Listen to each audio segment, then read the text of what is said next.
Salut la famille, c'est Akina sur le Front Médiatique et nous sommes le mercredi 16 février 2022 et je suis très heureux de vous retrouver pour un nouvel épisode de la série Penseurs hétérodoxes. Et pour ce 55e épisode, nous avons la chance d'avoir avec nous Ariane Billeran. Bonjour Ariane.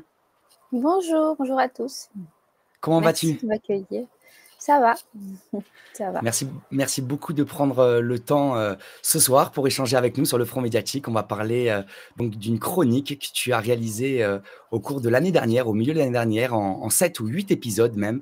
Une chronique qu'on va donc aborder au cours de cet échange et que j'encourage la communauté à lire. Vraiment des chroniques passionnantes qui m'ont permis de beaucoup mieux appréhender les temps actuels. Donc je me permets de te présenter quand même assez rapidement. Donc Ariane Billeran, tu es normalienne. Psychologue clinicienne et docteur en psychopathologie.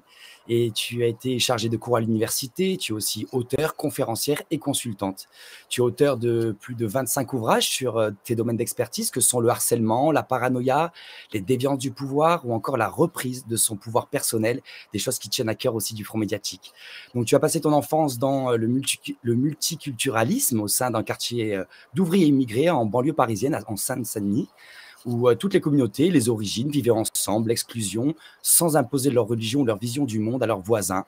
Avant de naviguer dans toutes les classes sociales de la société, tu as eu la chance de voyager dans différents pays, sur d'autres continents aussi. D'ailleurs, actuellement, tu es en Colombie, ce qui t'a aussi forgé ta vision du monde singulière.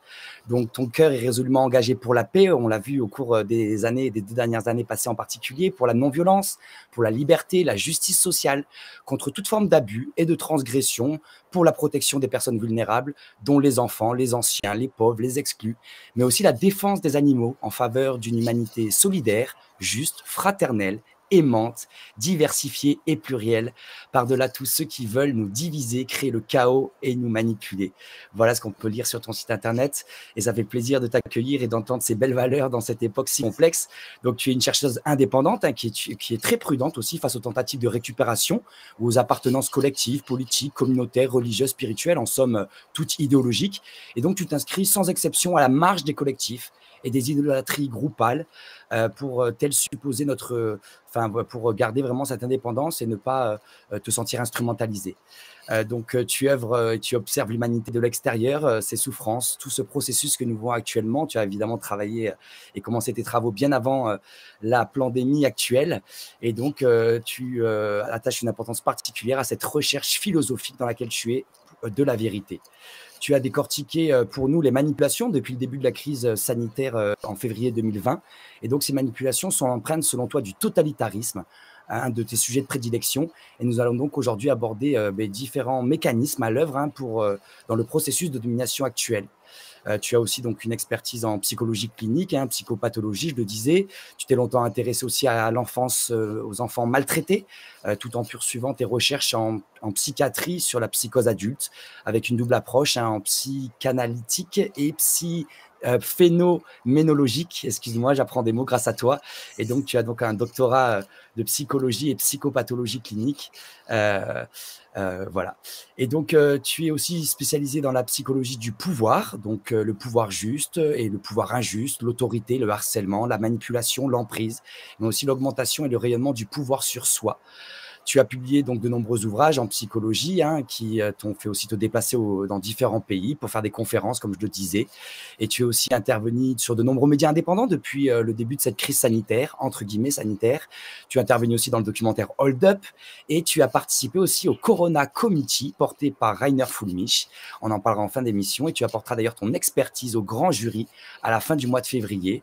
Et donc avec tous tes travaux sur le harcèlement, tu es mondialement reconnu par certains de tes pairs. Donc, je ne vais pas citer tous les livres que tu as écrits, mais je vais les mettre sous la vidéo, dans la description, et donc la communauté pourra découvrir aussi les différents ouvrages que tu as écrits. Je te propose un échange en 3 temps. Tout d'abord, 2-3 questions préliminaires. Ensuite, on rentrera dans le cœur de notre échange, donc sur les chroniques du totalitarisme. Donc, moi, j'ai imprimé, donc on peut retrouver sur ton site internet en 8 parties. Et d'ailleurs, ça sera sûrement édité en auto-édition très prochainement. Et une dernière partie sur de l'actualité, en lien avec un nouvel ouvrage que tu vas sortir prochainement, le grand jury, ou encore aussi des actions associatives et solidaires que tu mènes donc dans ton pays, le pays où tu habites actuellement, en Colombie. Première question, encore merci d'être là ce soir avec nous. C'est un grand, grand plaisir. Je remercie toute la communauté. Ils sont déjà très présents ce soir. Plus de 150 personnes avec nous pour le début de cette émission. Merci à eux d'être là avec nous. Donc, 3 petites questions préliminaires. Tout d'abord, en termes de conflit d'intérêts et pour savoir aussi quelle est ta liberté de parole et de quelle colline tu parles. Est-ce que tu as des conflits d'intérêts? Est-ce que tu possèdes des actions dans des grandes entreprises? Est-ce que tu es encarté dans un syndicat, un parti politique? Voilà, pour savoir ta liberté de parole. A priori, non. Donc voilà. Super. Merci. C'est une question préliminaire qu'on pose à tous nos invités. Ensuite, il y avait une première question préliminaire aussi, c'était autour de la pensée unique et de la diversité, parce que dans les propos préliminaires de la première partie de tes chroniques sur le totalitarisme, tu rappelles l'importance, je te cite, de faire vivre la contradiction et tracer l'étroit sentier de la vérité des témoins. Voilà, et cela nous fait plaisir de l'entendre. Et je voulais le relever car c'est trop rare d'entendre ce type de réflexion en 2022. Et au Front médiatique, nous sommes convaincus de la nécessité de la diversité. C'est pour cette raison que nous sommes un média contradictoire qui invitons une diversité de penseurs hétérodoxes. Et nous sommes persuadés que pour construire une société apaisée et la plus démocratique possible, il faut créer des espaces de rencontres et d'échanges où tous les témoignages sont accueillis dans la diversité des points de vue et le respect de l'égalité de la parole de chacun. J'aime aussi beaucoup cette maxime qui dit « Éloigne-toi de ceux qui ont trouvé la vérité et rapproche-toi de ceux qui la cherchent ». Alors, selon toi, pourquoi, Ariane, il est si important d'avoir accès à la contradiction pour pouvoir se construire une pensée autonome et rester au maximum souverain? D'abord parce que je pense que la liberté de l'individu, elle se situe dans la capacité de pouvoir faire évoluer sa pensée. Et donc, en fait, c'est-à-dire que j'ai une conception de l'être humain qui est un être de liberté, ça c'est pour moi fondamental. De ce fait-là, je me situe quand même dans la tradition occidentale, philosophique occidentale, qui considère que l'individu, philosophique et morale en fait, l'individu est un être sacré, qu'il a des droits inaliénables et que c'est un individu libre. Alors, pas uniquement libre d'aller et de venir ou libre de s'exprimer pour dire tout et son contraire, mais libre en ce sens qu'il a en lui une idée, un contact, un sentiment d'infini par rapport à la créature finie qu'il peut être. Donc, de ce point de vue-là, je suis très attachée à la philosophie hegelienne, qui est une philosophie du droit, mais aussi de la liberté, mais aussi de l'amour, en fait, et de la rationalité, en fait, tous en même temps. Donc, de Hegel, philosophe du début du 19e siècle. Et donc, la pensée, elle doit absolument être libre. Pour être libre, elle doit rencontrer une altérité qui vient la questionner. Non pas à la juger, non pas à l'enfermer, non pas à lui faire des procès d'inquisition, mais au contraire, la laisser se balader dans différents recoins pour finir par stabiliser ce qui fait sens pour nous à un moment donné et qui peut évoluer d'ailleurs. Et je pense aussi très important de pouvoir évoluer. Et c'est pas parce qu'on a dit quelque chose il y a 10 ans qu'on n'a pas évolué aussi dans ce raisonnement, sinon c'est complètement mortifère, enfin on est complètement figé dans quelque chose. Et je crois que la liberté de penser, et pour penser quelque chose, il faut pouvoir aller dans des recoins, divers recoins qui peuvent être même considérés comme interdits, etc. C'est très important. Enfin, moi, ce que j'aime, c'est effectivement ouvrir des sentiers et aller regarder surtout quand c'est considéré comme dangereux d'aller penser à un endroit. Moi, j'aime bien aller voir ce qu'il y a dans cet endroit-là. Et puis, c'est une exploration, en fait. Donc, la liberté de penser, pour moi, c'est vraiment fondamental. Et ça doit pouvoir s'inscrire dans du débat, c'est-à-dire de la contradiction. Et dans ce cas-là, l'autre n'est pas un adversaire, on n'est pas dans la polémique, mais il est là pour nous aider à affiner, à évoluer, à être dans une meilleure compréhension d'un phénomène et pouvoir revoir notre jugement. Et je crois que c'est là où il y a quelque chose de dynamique qui doit se faire. Et on voit bien que dans toute cette crise, ce qui a été interdit, c'est le débat. Tout à fait, notre attachement, c'est pour ça, sur le front médiatique, à la liberté d'expression, la liberté de parole et merci, pour ces mots de nous rappeler l'importance de faire évoluer sa pensée et aussi comment tous les interdits et les tabous sont dangereux, ils peuvent être contre-productifs et au final alimenter et avoir un impact inverse, en fait, à l'objectif initial. U une autre question préliminaire, j'aimerais te poser, c'est autour de l'ultra spécialisation et de la pluridisciplinarité. Avant de rentrer dans le vraiment dans le cœur de ces 8 chroniques, sur le totalitarisme, parce qu'on observe dans cette époque, d'hystérie collective, et qu'on observe, le peu de réaction de la grande majorité des individus et des, entre guillemets, «experts», on se demande toujours: «Mais comment c'est possible que ça se passe?» Évidemment, il y a énormément de réponses, à cette question, on va en aborder certaines ce soir, mais c'est multifactoriel. Mais la dynamique d'ultra spécialisation du siècle passé, qui s'est intensifiée ces dernières décennies, n'est-elle pas aussi un facteur favorisant et aggravant la difficulté des individus à voir l'éléphant au milieu du salon, pour faire court? Et l'analyse et l'observation pluridisciplinaire n'est-elle pas à l'inverse un élément protecteur qui augmente le bon sens des individus à des scénarios de manipulation de masse à grande échelle? Car on se demande comment voilà, des spécialistes en médecine qui ont parfois 40 ans d'expérience et d'expertise, des bac plus 12, n'ont pas vu les innombrables incohérences qu'auraient pu relever parfois des enfants de 12 ans au cours des 2 ans qu'on vient de vivre.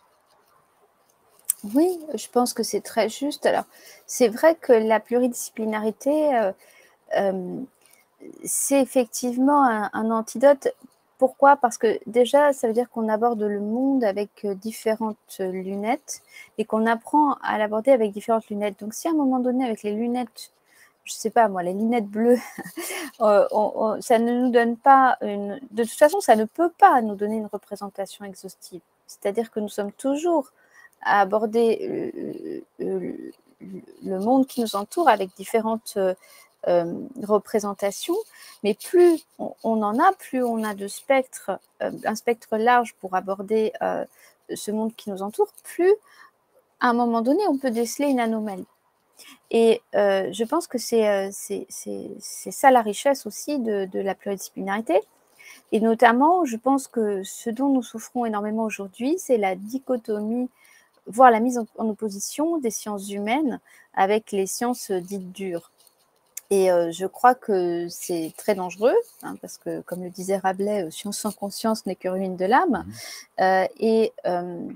C'est très dangereux et cela donne la pente glissante dans laquelle nous nous trouvons, c'est-à-dire que certains dits scientifiques, en fait, vont considérer que leur point de vue sur nos existences est le seul, l'unique, le radical, et c'est, comme dit Vincent Pavant, le dieu des mathématiques qui l'a dit.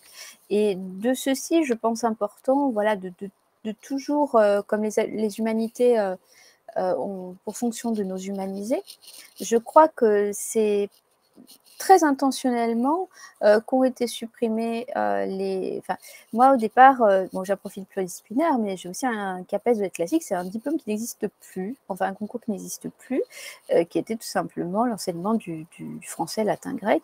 Et donc, cet attachement, par exemple, à notre langue, aux racines qui fondent notre langue, et aussi au raisonnement logique que ça peut nous permettre de développer à travers la langue, eh bien, c'était des antidotes, en fait, aux manipulations de masse. Et je crois que on est dans une époque très particulière où, moi, quand j'ai fini ma thèse, on m'a clairement fait savoir que mon profil pluridisciplinaire n'intéressait pas. Pourtant, j'avais fait tout mon parcours en psychologie comme il fallait, hein. Je veux dire, alors là, j'avais rien, j'avais tout repris exactement, tout dans les clous, etc. Mais on m'a fait comprendre que mon parcours pluridisciplinaire dérangeait, clairement, dérangeait à l'université. Je me suis fait entendre dire que les philosophes devaient rester à la philosophie et pas venir s'aventurer dans la psychologie. Enfin, donc, tout ceci est absurde si on considère en plus que les plus grands penseurs de ce monde ont toujours eu plusieurs lunettes pour lire l'expérience du réel, parce que c'est une diversité qui nous enrichit. C'est-à-dire qu'on considère aussi qu'une discipline n'a pas le mot de la fin. Et en fait, il n'y en a aucune qui a le mot de la fin. On est toujours effectivement en recherche et on n'est pas en prétention de détenir quelque chose. Et je crois que ça, c'est quand même aussi, peut-être que dans 30 ans, 50 ans, on écrira encore complètement, d'une façon complètement différente ce qui s'est passé aujourd'hui, et dont certainement plein d'aspects nous échappent encore, même quand on a l'impression d'avoir compris quelque chose. Donc je pense que le maintien du doute aussi quand bien même à un moment donné, on peut avoir une lecture de la situation et la proposer. On propose une lecture qui nous convainc, mais je crois qu'on doit pouvoir être en mesure de la faire évoluer si c'est nécessaire. Merci beaucoup, Ariane. Donc, on va rentrer maintenant dans chacune des chroniques, donc des 8 chroniques que j'ai abordées. Donc, chronique du totalitarisme qu'on peut retrouver sur ton site internet, que je mettrai évidemment donc à l'écran et sous la vidéo.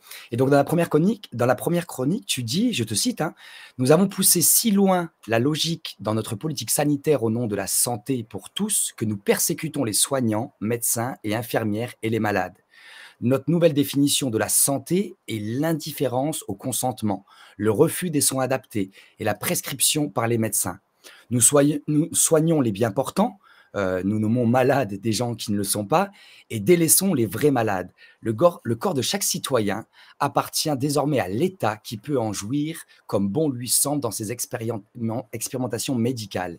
Et celui qui ne s'y soumet pas, excusez-moi, nous le négligerons, le maltraiterons, puis le tuerons, qu'il s'agisse d'un malade qui désirait être soigné ou d'un soignant qui désirait travailler.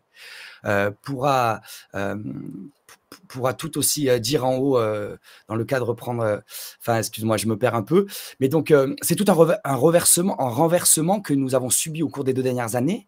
Ne peut-on pas parler d'inversion aussi des valeurs? Aujourd'hui, être solidaire, c'est se faire injecter avec un produit expérimental. Être libre, c'est avoir un pass vaccinal.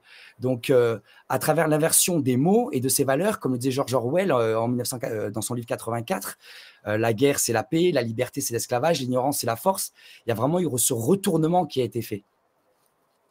Oui, c'est vrai. Alors, pour expliquer ce morceau de texte, en fait, c'était comme une paraphrase que j'ai écrite d'un passage du roman d'Arthur Koestler, Le zéro et l'infini, qui pour moi, voilà, Koestler fait partie voilà, de mon top 10 dans mes auteurs voilà, littéraires, et où en fait il paraphrase, j'ai paraphrasé parce qu'il développe l'idée que le totalitarisme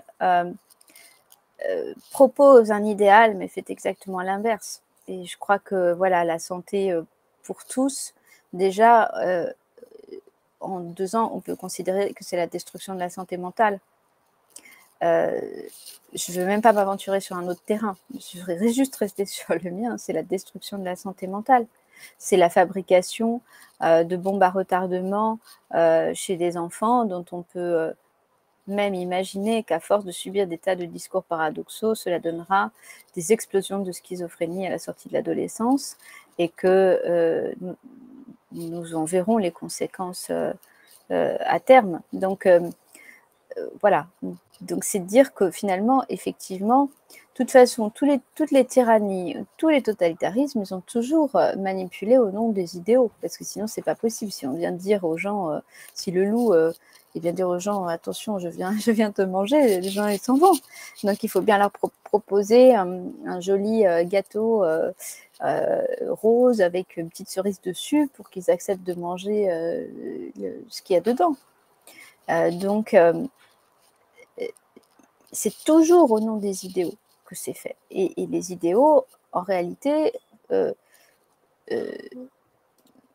la réalité sera l'inverse, effectivement, des idéaux. Donc, c'est ça que j'ai voulu souligner notamment dans cette chronique. Et dans cette première chronique aussi, donc tu reviens sur le discours d'Emmanuel Macron du 12 juillet 2021, qui restera évidemment dans les annales de l'histoire.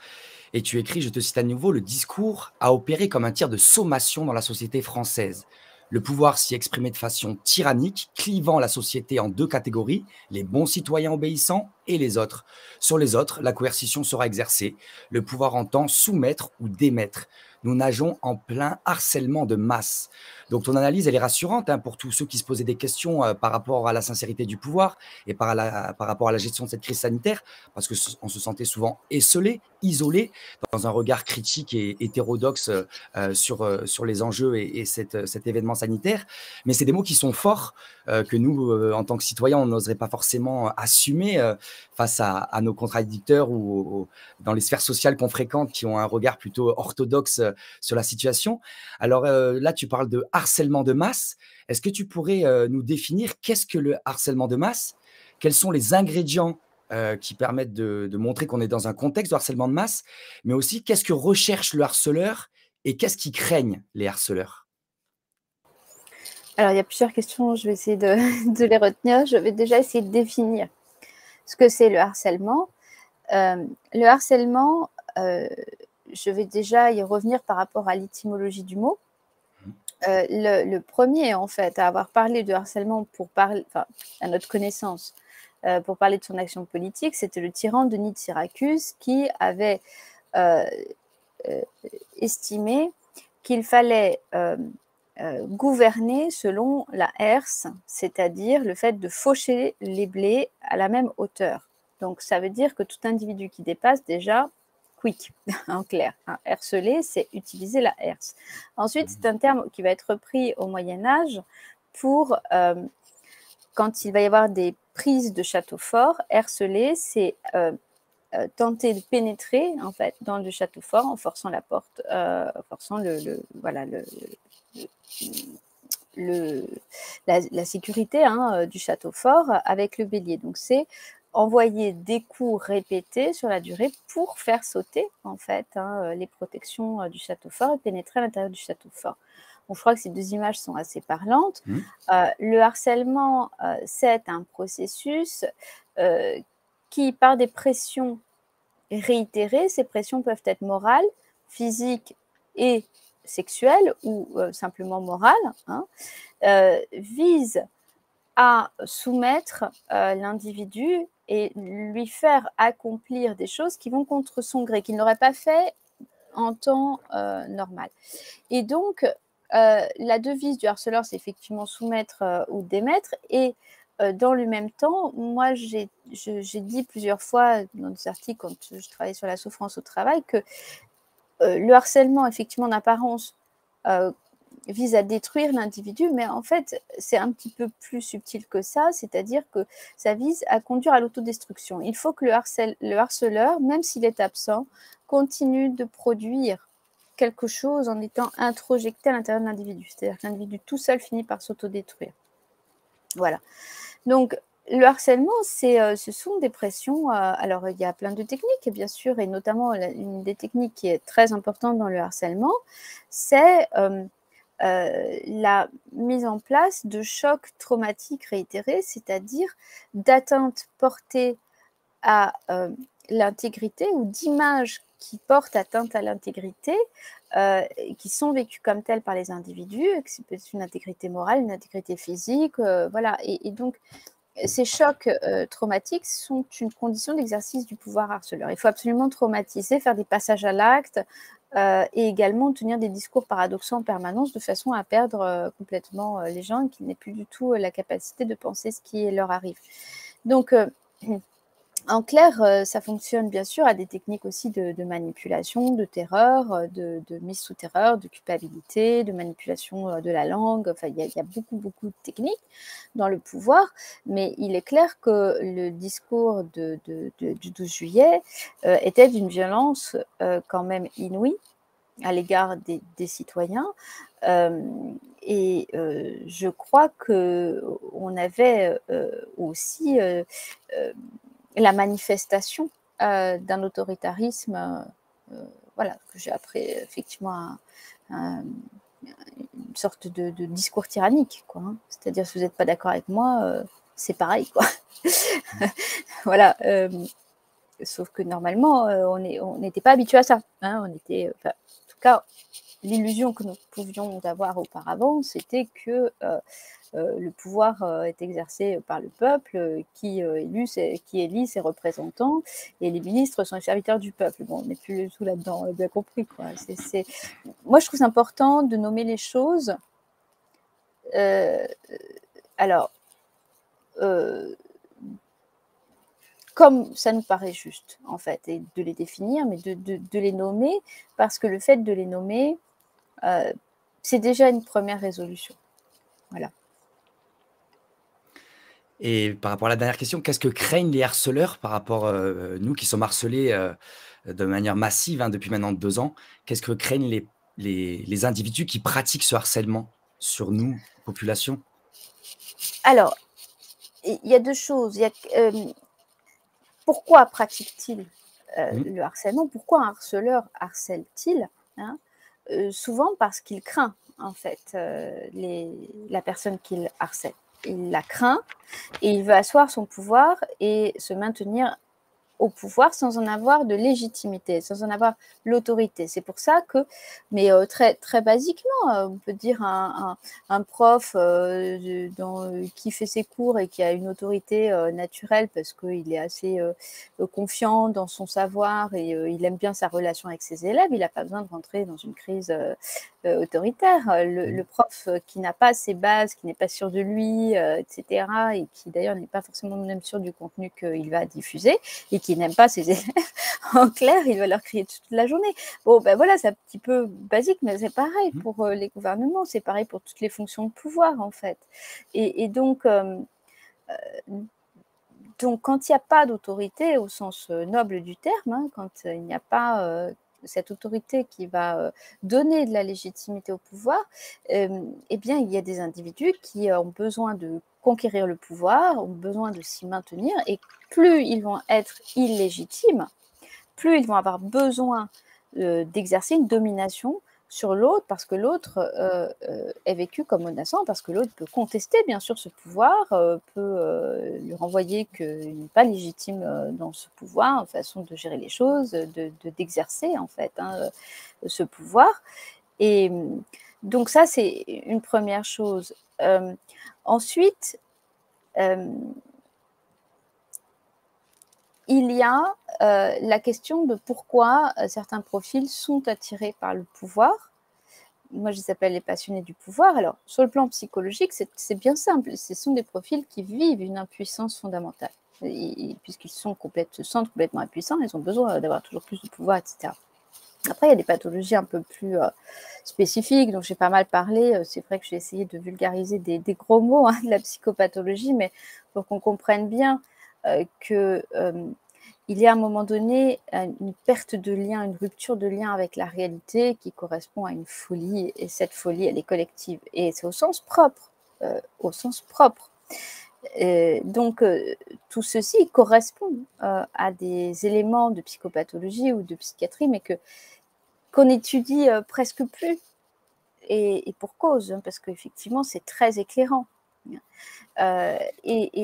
Et qu'on était déjà très peu nombreux à étudier, en fait.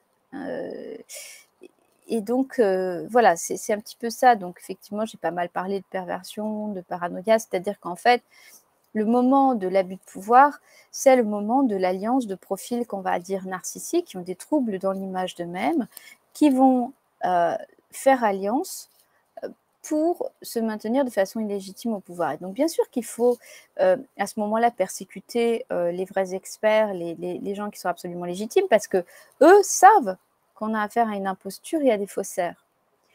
Et donc, le moment totalitaire, c'est toujours la même chose, c'est-à-dire une instrumentalisation, d'ailleurs souvent de la science, pour en faire un scientisme Mmh. teinté de religieux et d'idolâtrie. Et cette instrumentalisation, bien évidemment qu'il faut faire taire le contradictoire qui, lui, aurait les éléments de la contradiction. Donc, ça interroge. C'est pour ça que, en tout cas, mon point de vue, et je comprends tout à fait dans d'autres disciplines qu'il n'est pas le même. Il n'est pas le même point de vue que moi, mais encore une fois, c'est une richesse. Je ne cherche pas à imposer ce point de vue-là, je dis simplement du point de vue de la psychologie, de la psychopathologie, ça pourrait se penser comme ça. Du point de vue de l'histoire, ça peut se penser d'une autre façon, etc. Et ce qui est intéressant. Et donc, de mon point de vue, cette histoire de la recherche du pouvoir absolu, c'est vieux comme le monde. Ce qui est nouveau est de la domination totale sur les individus. Ce qui est nouveau, c'est sans doute plusieurs choses. Mais d'abord, les technologies que nous avons. C'est-à-dire que ça, c'est nouveau. Et c'est quelque chose qui risque de nous que nous ne contrôlons pas du tout en réalité, que nous croyons contrôler, que nous ne contrôlons pas du tout, et qui risquent de nous dépasser complètement. Donc ça, c'est un fait nouveau.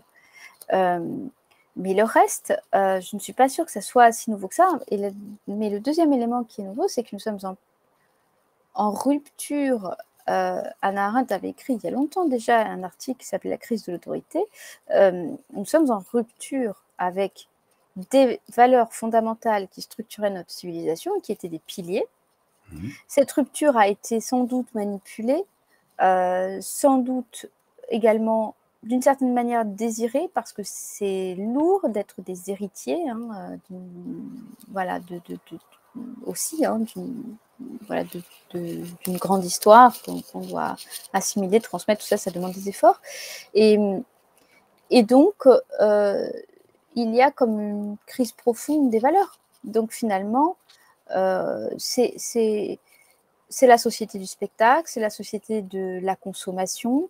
Nous vivons un grand film en plusieurs dimensions depuis 2 ans. Chacun a envie d'y jouer un rôle. Et finalement, c'est quelque chose de l'ordre du virtuel et du spectacle, effectivement, et de l'image. Et le monde de l'image, c'est le monde de la perversion aussi. Hein. Donc il faut faire attention, et il y a des pentes glissantes avec le délaissement du monde de l'écriture, de la contemplation, de l'art et de valeurs qui aujourd'hui ne sont plus du tout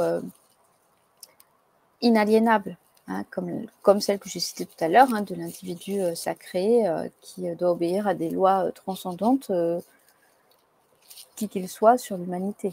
Enfin, voilà. Et le fait de comprendre ça, en fait, c'est une manière aussi, enfin, les harceleurs craignent qu'on comprenne ce que tu nous décris aujourd'hui parce qu'en fait, on a l'impression souvent qu'on est dominé et beh, qu'en fait la personne qui nous harcèle et qui est dominant, il y a indestructible.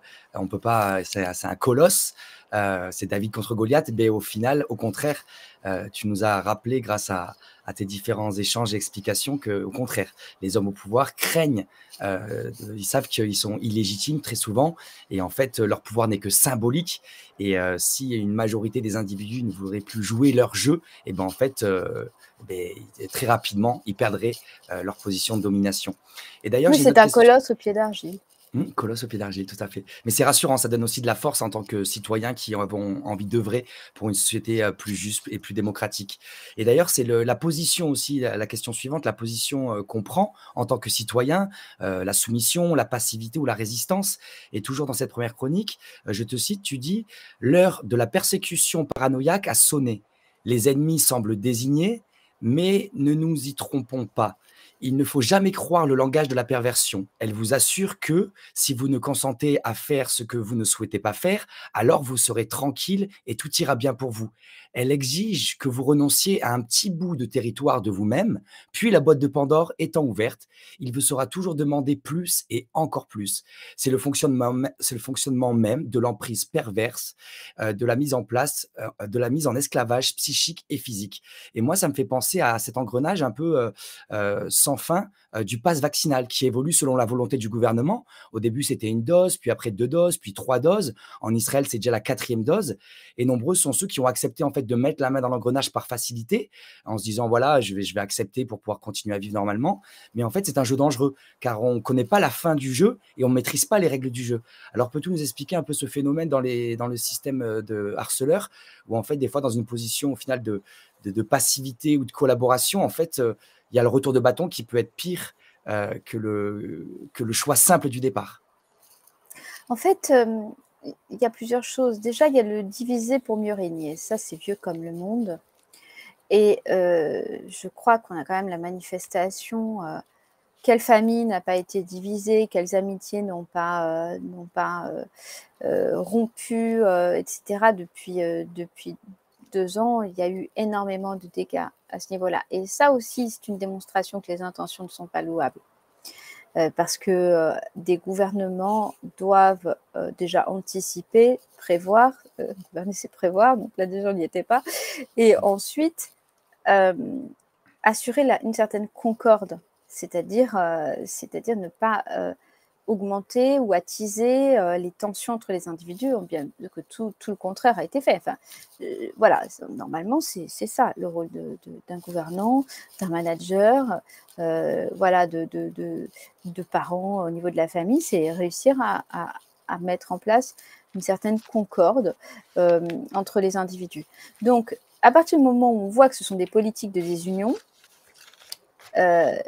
ça interpelle. Alors avec Michel Rosenzweig, on avait écrit notre inquiétude il y a 1 an, je crois que c'était précisément en février 2021. À chaque fois, on s'en prend toujours plein la figure parce qu'il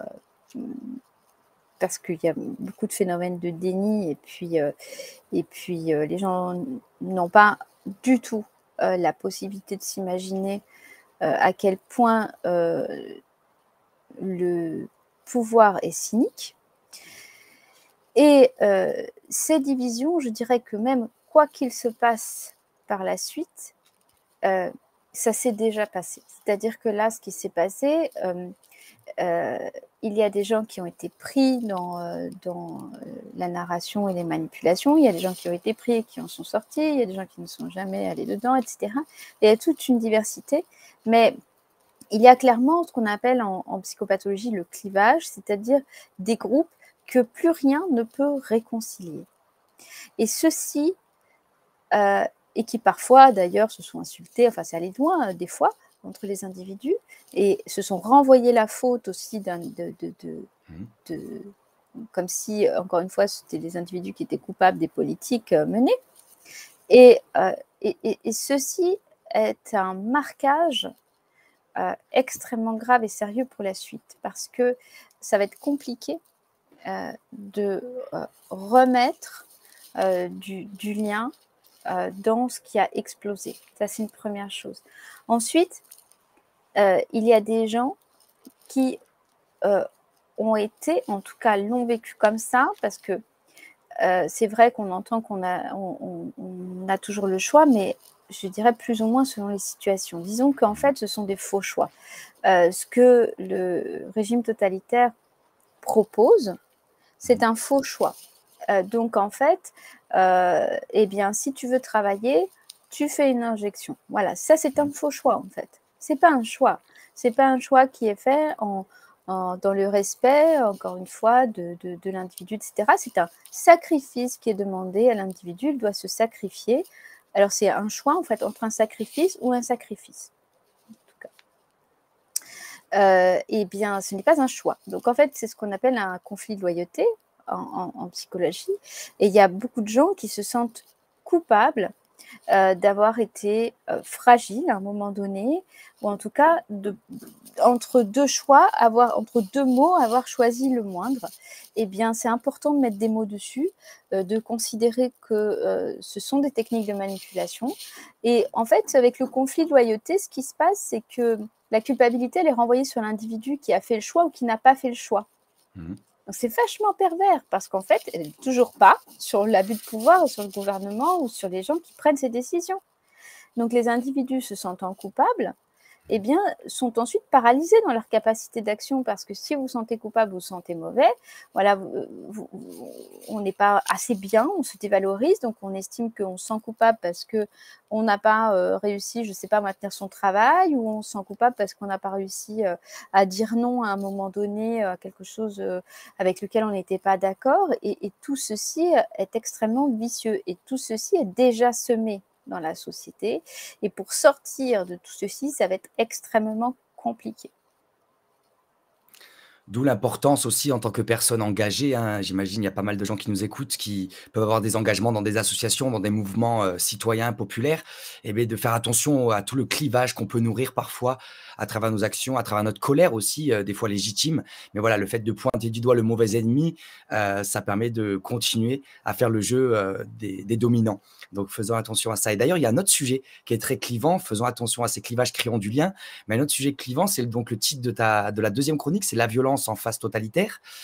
Tu abordes la question de la violence. Donc, c'est un sujet passionnant et d'actualité brûlante, en effet, parce que depuis le mouvement des Gilets jaunes, qui était composé de personnes déterminées pour reprendre leur pouvoir, certaines manifestations ont été d'une violence extrême, avec une réponse des forces de l'ordre très agressive, même ultra répressive, jusqu'à des violences policières qu'on a pu tous voir en vidéo, et même parfois c'était difficile de regarder émotionnellement ces vidéos. Et bien, la légitimité de la violence et la pertinence de la violence est une question de fond qui anime les mouvements sociaux actuellement et même depuis longtemps, mais particulièrement depuis le moment des Gilets jaunes. Voilà, quelle est l'utilité de la violence? Il y a aussi un livre qui a fait débattre, hein, c'était le livre de Peter Gelderlos, qui avait pour titre Comment la non-violence protège l'État, et qui a donc alimenté les débats. Ce qui est positif d'alimenter le débat, mais qui est fait contre-productif en divisant les citoyens qui étaient acteurs des luttes et acteurs de la cité à travers des engagements bénévoles, associatifs. Et donc, en introduction de ton analyse, tu écris: un pouvoir qui perd son autorité bascule dans la violence. Et à cette violence d'en haut répond en mode miroir la violence d'en bas, laquelle sera utilisée à son tour par le haut pour légitimer son oppression. Telle est la phase dans laquelle certains pays vont entrer, alors que d'autres y sont déjà. Quelle est la sortie possible de ce cercle vicieux? Voilà, alors est-ce que tu peux nous dire un peu ton regard sur cette question de la violence? Et c'est une question complexe, mais j'ai beaucoup aimé cette chronique qui vraiment vient apporter de la nuance et montrer que voilà, on ne peut pas prendre une décision simplement binaire, c'est plus compliqué que ça. Je pense que c'est une question très compliquée. Je l'ai traité comme je le. Bon, à chaque fois, ces chroniques, c'est un peu l'inspiration du moment. Hein. Voilà, d'ailleurs, je les ai arrêtées, mais par manque de temps, mais en fait, ce serait quand même très important de pouvoir les continuer. Mais disons que c'était un commentaire d'actualité avec une inspiration du moment. Donc moi, j'écris à l'inspiration, voilà. Et donc, des fois, j'écris vite ou pas, enfin, ça dépend, mais c'est plutôt, voilà, sur ces chroniques, c'était assez rapide. Alors, je pense très important de déployer le sujet de la violence, de pouvoir en parler. Parce que, d'ailleurs, parce que nous sommes dans une espèce de dogme de la non-violence, mais qui en fait est un amollissement généralisé. Hein. Ça ne veut pas, je ne suis pas en train de dire que voilà, je suis en train de soutenir la violence, je dis juste que c'est une question qui est philosophique qu'on doit pouvoir amener, comme on doit pouvoir débattre de tout.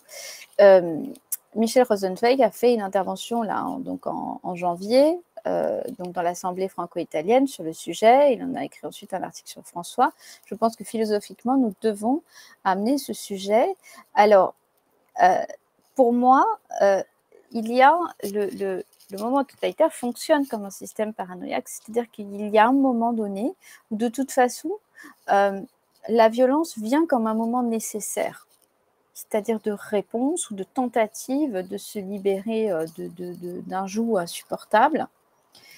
Mais je l'ai amené de la façon suivante, c'est un moment nécessaire, mais peut-on légitimer en fait ce moment-là, c'est-à-dire le considérer comme légitime? Ça ne veut pas dire que c'est parce que c'est nécessaire, c'est légitime. C'est un petit peu des points de vue, enfin, c'est des approches différentes.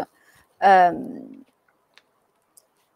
tous les cas, ce que j'ai voulu amener dans cette chronique, c'était qu'il fallait se préparer à des épisodes violents.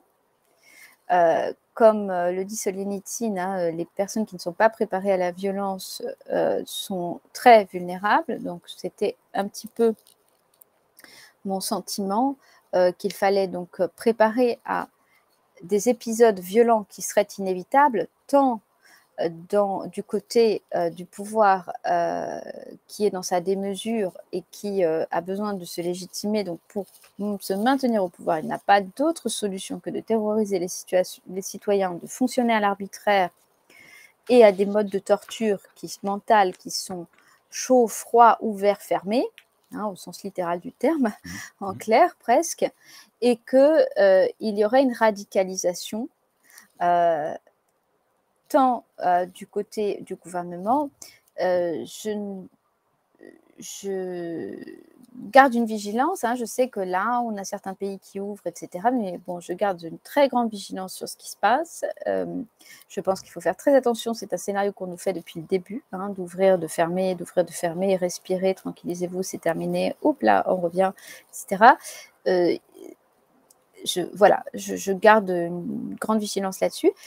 Donc, ce qui se passe, c'est que il est presque inévitable au niveau du système qu'il y ait une radicalisation également dans l'opposition. C'est presque comme à partir du moment où on serre trop la cocotte minute, ça finit par exploser, quoi. C'est un petit peu ça, c'est presque un mouvement d'action-réaction. Alors, néanmoins, ce que j'ai chercher à travailler dans ce texte, et qui, encore une fois, je peux tout à fait évoluer à la faveur d'autres points de vue, etc., c'est qu'un moment nécessaire ne veut pas dire que c'est moralement légitime. Et donc, c'était un petit peu le questionnement que je pouvais avoir. La violence est un instrument, en fait, hein, c'est un instrument. La question, d'un point de vue philosophique, c'est est-ce que la fin justifie les moyens? Donc, le problème, c'est que quand on est dans un moment totalitaire, on va avoir une radicalisation de partout et une justification d'utiliser, encore une fois, de sacrifier des individus au nom d'un idéal qui peut aussi être un idéal de liberté. Et personnellement, en tant que moi, toute seule, ce n'est pas la place où je me sens légitime. Enfin, voilà.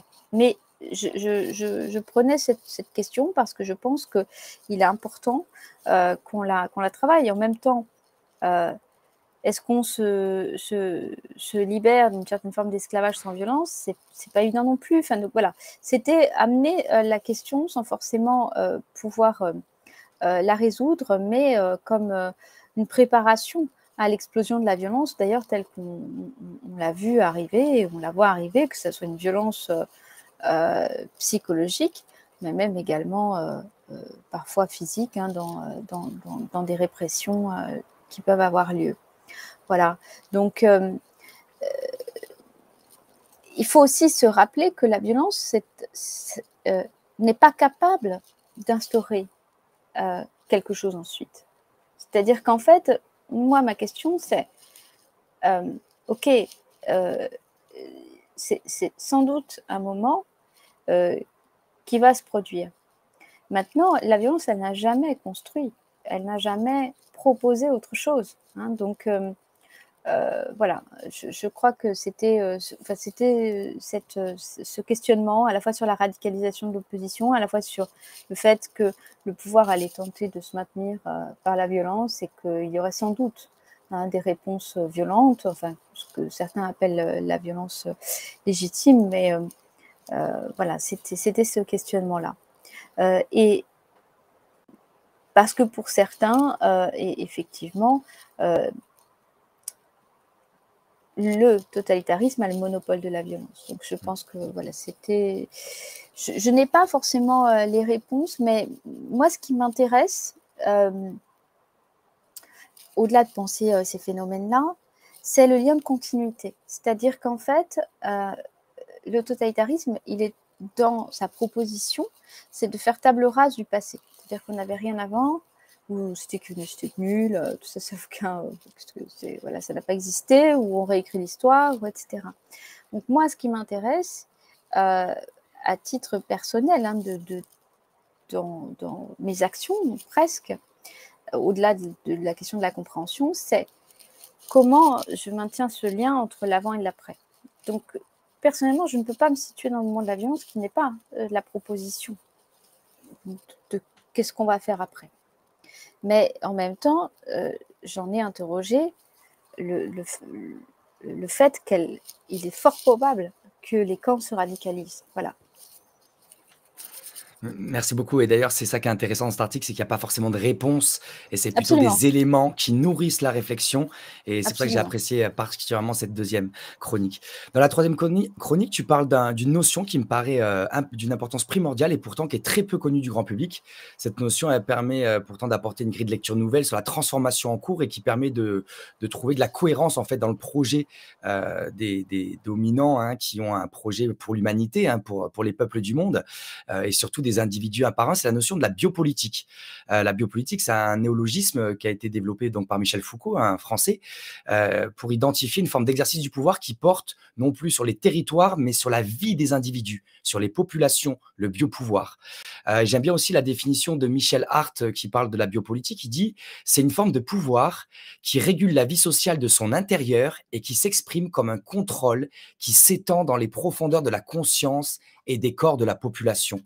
Peux-tu nous expliquer un peu pourquoi, selon toi, nous glissons avec cette pandémie chaque jour un peu plus vers un biopouvoir certains aussi parlent de biofascisme. Hein. Tu écris d'ailleurs dans cette chronique résumons la nouvelle normalité, le sexe sans l'amour, l'art sans la beauté, la médecine sans le soin, la politique sans le citoyen. Et tu parles aussi voilà, du fait qu'aujourd'hui, le pouvoir prend le contrôle sur nos corps et va imposer aux individus, alors que le corps de l'individu, c'est son temple, hein, c'est son temple, c'est notre premier temple personnel, eh bien, va imposer par exemple la vaccination. Oui. Alors, pour cette biopolitique, je pense que c'est le philosophe italien Agamben qui en parle, à mon avis, le mieux, où il va distinguer en fait la vie nue, c'est-à-dire le simple fait de vivre, de la vie qualifiée. La vie qualifiée, c'est la vie civilisée, c'est la vie en société, c'est notre façon de vivre, c'est nos codes, c'est presque notre art de vivre. C'est pas la survie. Et en fait, le pouvoir totalitaire, il a la propension à exercer, à chercher la domination totale, puisque c'est sa définition, et notamment sur les corps des individus. C'est-à-dire que, voilà, sur cette troisième chronique, j'ai voulu interroger le rapport au corps, c'est-à-dire à la fois à nos mouvements, à la fois à la conception qu'a finalement ce pouvoir de nous considérer presque comme des corps inertes. Hein, c'est-à-dire qu'on n'a même pas de système immunitaire qui est naturel. Certains nous ont expliqué que ça n'existait pas. Donc en fait, nous sommes presque des objets inertes dans lesquels il va falloir injecter un produit parce que nous ne sommes pas capables de nous défendre. Et donc, naturellement, enfin, y avait, j'ai voulu interroger quoi, le rapport au corps et le corps à la fois réel, le corps symbolique, et le fait que cette histoire de virus, eh bien, elle était calquée sur le modèle informatique, c'est-à-dire qu'en fait, on était des individus infectés comme si on était des ordinateurs à nettoyer.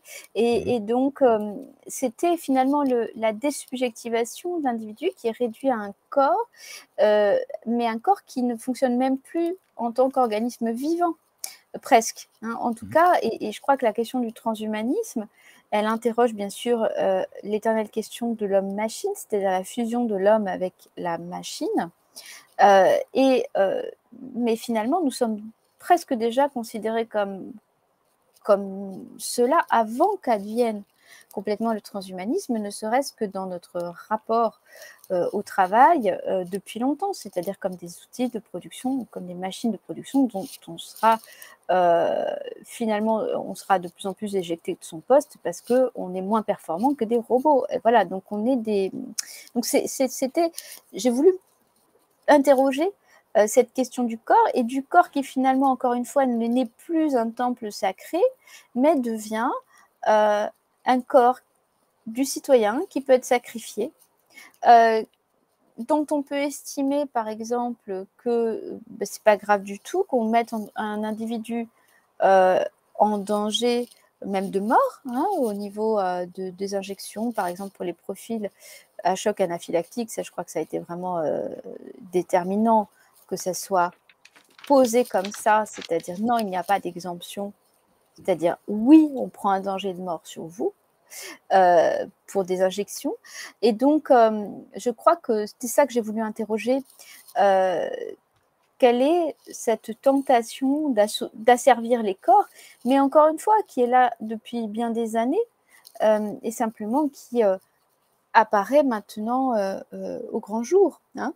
Donc, voilà, cette désacralisation de l'individu, cette instrumentalisation du corps, et finalement, pour parvenir à la fin à une politique d'anéantissement des corps, parce que c'est vers là que le projet totalitaire mène toujours, hein, si on le laisse se déployer comme il entend se déployer.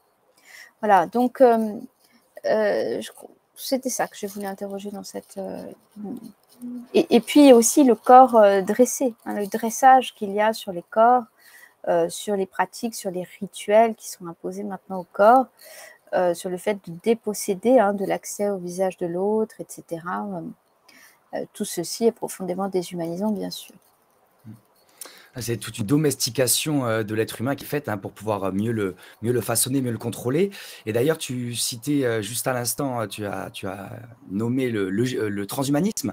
Et le transhumanisme est un mot moderne et ça me fait penser aussi, tu parlais de la herse au début, où on venait couper tous les brins de blé qui dépassaient. Aujourd'hui, on voit qu'on est dans une société qui vient définir une norme de plus en plus forte, de plus en plus écrasante. Il faut rentrer dans la norme. C'est un peu comme cette pensée unique aussi, ou de la manière de penser jusqu'à la manière de vivre, ou la manière de vivre sa spiritualité. Il faut vraiment rentrer dans des cadres, toujours les mêmes. Un homme parfait, une forme aussi, le transhumanisme peut s'inscrire, on va dire, dans la continuité de l'eugénisme. Et l'eugénisme qui est évidemment beaucoup plus facilement critiquable parce qu'on a une histoire, particulièrement pendant la Seconde Guerre mondiale, qui a montré les dérives jusqu'où pouvait aller l'eugénisme. Et donc, est-ce que au final, ce transhumanisme qui nous est proposé, où on veut créer cet homme, cet être humain normé, qui rentre dans un cadre et qui donc s'adapte facilement à la société et permet d'être un bon travailleur, obéissant, qui pense pas trop et qui fait ce qu'on lui dit. Ce lien entre eugénisme et transhumanisme, c'est un lien que tu te permets de faire aussi? Une continuité, on va dire? Je pense que on peut le faire dans ce sens que de toute façon, si on creuse un petit peu et pas trop loin, on s'aperçoit que c'est porté par les mêmes individus ou les mêmes castes, et de père en fils.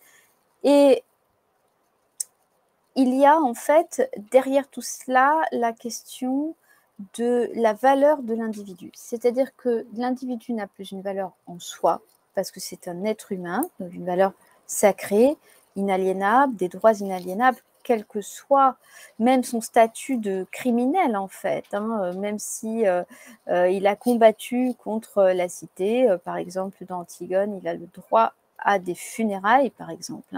C'est-à-dire que ces valeurs fondamentales des droits inaliénables parce que l'individu est sacré ne sont évidemment pas présentes du tout, ni dans le transhumanisme, ni dans l'eugénisme, puisque dans l'eugénisme, on va considérer que certains individus ont le droit de vivre et d'autres non. Et ceci est en fond d'écran depuis plusieurs années, puisqu'il nous est apparu clairement dans la crise que nous traversons à travers les populations non essentielles ou essentielles, ou encore une fois, le fait qu'on avait le droit de sacrifier certaines générations non productives, comme les personnes âgées. Et je crois que il y a, c'est pas je crois, il y a des choses absolument sordides qui se sont passées depuis 2 ans. D'ailleurs, à la fois sur les personnes âgées, mais aussi dans les hôpitaux psychiatriques, j'ai eu des rapports sur ce qui pouvait se passer au Canada, etc., c'est-à-dire des maltraitances absolues. Et en fait, on s'aperçoit que la grande majorité des gens est presque d'accord, en tout cas beaucoup, je ne sais pas dans quelle proportion, mais beaucoup ont été d'accord pour sacrifier les plus vulnérables sur l'autel de notre confort, la santé pour tous, etc. Et en particulier, ce qui représente pour nous l'innocence, c'est-à-dire les enfants, Mais également, en fait, le traitement réservé à des personnes âgées, le traitement réservé à des personnes qui sont en difficulté psychologique grave, etc. Donc, c'est là, mais ceci n'est pas nouveau, simplement il est apparu au grand jour. Voilà. Et donc, l'eugénisme, c'est simplement l'aboutissement de ça. C'est-à-dire qu'il y a des individus qui ont le droit de vivre et d'autres qui n'ont pas le droit de vivre. Mais d'une certaine façon, toute la division actuelle de la société, il y a des individus qui ont le droit de travailler et d'autres qui n'ont pas le droit de travailler, ou des individus qui ont le droit de faire partie de la société et d'autres qui n'ont pas le droit de faire partie de la société. C'est au fond cette même catégorisation qui nous sommes pour rejeter notre prochain, en fait. Ce ne sont que des discours de haine. Waouh! Merci. Non, c'est des sujets sensibles, donc évidemment, c'est touchant, c'est fort en émotion. Mais voilà, le principal, c'est de mieux comprendre l'époque pour pouvoir, mieux la vivre de manière plus apaisée et ne pas rentrer dans des émotions trop fortes qui nous font perdre, aussi nos capacités, de penser. Dans la 5e partie, donc dans cette 5e chronique, hein, qui a pour titre donc «Le monde qui devient fou», tu écris: «Dans le délire paranoïaque, plus rien n'a de sens, mais tout prétend en avoir». Ça, c'est incroyable, on l'a tous vu à travers toutes les incohérences, qu'on avait un peu de recul sur ce qui se passait. Tu dis aussi: «Le discours n'est plus un reflet de l'expérience, c'est l'expérience qui doit se conformer au discours». Donc, la capacité, à déformer le réel. Le meurtre est justifié et justifiable puisqu'il est désormais permis de transgresser au nom du bien commun. Voilà. Et là, ça fait vraiment penser à plein d'exemples, hein, et d'expériences qu'on peut vivre dans notre quotidien, dans nos relations sociales avec nos congénères. On tente d'expliquer parfois des éléments du réel pour prendre un exemple concret. On va dire aux gens, mais tu vois bien, là, c'est un carré. Et les gens nous répondent, non, non, c'est un triangle. Mais pourtant, voilà, non, c'est un carré. Et donc, les dominants, ils ont vraiment réussi à déformer le réel comme des magiciens. Ils arrivent à créer une réalité totalement déformée du réel. Et cela va s'exprimer jusqu'à des justifications qui légitimisent donc eh ben, de laisser des Le refus citoyens de soins. assassinés presque, hein, dans la maison de retraite avec le Oui, Rivotril refus de ou des soins, souffrances, des tortures sur les enfants. Rivotril, Voilà, est-ce que tu peux nous parler un peu de cette chronique, voilà, ce monde qui devient fou, où en fait on se déconnecte en fait du réel et on rentre dans un imaginaire et ouais, dans un délire collectif en fait. Oui, c'est le plus dangereux. C'est ça qui est le plus dangereux parce que ce délire collectif qui correspond à un délire de structure paranoïaque considère que donc nous sommes persécutés et que tous les moyens sont bons pour notre légitime défense, y compris sacrifier des citoyens, sacrifier des individus, etc. C'est là que je crois que nous devons dire non. Tout simplement, tous les moyens ne sont pas bons. Et nous n'avons pas le droit d'utiliser comme un moyen des individus qui sont sacrés par définition. Et en fait, c'est vrai que c'est ce délire, qui a la forme d'une idéologie, hein, donc effectivement, pour le bien commun, tout le monde doit faire ceci ou doit faire cela, sans interroger la moindre critique, et puis de toute façon, c'est un dogme, et puis c'est comme ça. Eh bien, c'est très important de savoir que dans la dérive totalitaire, ce qui est proposé comme discours, d'abord ne correspond pas à la réalité de l'expérience, mais ensuite, tout sera mis en œuvre pour que le contenu du discours corresponde, en fait, que l'expérience corresponde au contenu du discours. Donc, j'avais repris à ce moment-là un article de Hannah Arendt dans Les germes de l'internationale fasciste, qui s'appelait comme ça, en tout cas, Les germes de l'internationale fasciste, qui est un article qu'elle a écrit en juin 1945, où elle avait noté « C'est un aspect trop négligé de la propagande fasciste qu'elle ne se contentait pas de mentir, mais envisageait délibérément de transformer ses mensonges en réalité. » Et à ce moment-là, Hannah Arendt parlait de ce qui s'était passé. Hein. Je trouve que c'est toujours important d'aller regarder les témoignages de ce qui s'était passé dans les années 30, en parlant donc d'une publication nazie de l'époque, Das Schwarzkorps, qui indiquait que voilà, tous les juifs étaient des mendiants, des vagabonds, des parasites de l'économie, etc. Elle dit, il savait bien que ce n'était pas le cas. Mais en fait, tout ceci, ensuite, a été préparé, c'est-à-dire qu'on a fait en sorte que les gens deviennent ce que le régime totalitaire avait prophétisé. Et ça, c'est très important. C'est pareil hein, pour l'épidémie de typhus qui avait été utilisée par les nazis comme prétexte à parquer les juifs dans les ghettos, bien évidemment qu'on imagine bien que les conditions insalubres dans lesquelles étaient laissées les personnes dans les ghettos favorisaient sans compter les témoignages qu'on a où des couvertures pleines de poux et de punaises, etc., étaient distribuées comme ça avait exactement été fait dans le génocide des Indiens pour justifier que ces gens-là, c'était des parasites, ils étaient portés des parasites, etc. C'est-à-dire qu'en fait, on contamine sciemment les gens et ensuite on les accuse d'être, où on les met en situation de parasitisme social, entre guillemets, on leur enlève tous leurs biens et puis ensuite on dit, vous voyez, ils sont comme ci, ils sont comme ça. Donc, il y a une sorte de fabrication du réel par la prophétie qui est extrêmement auquel on doit prêter absolument attention en fait. Donc c'était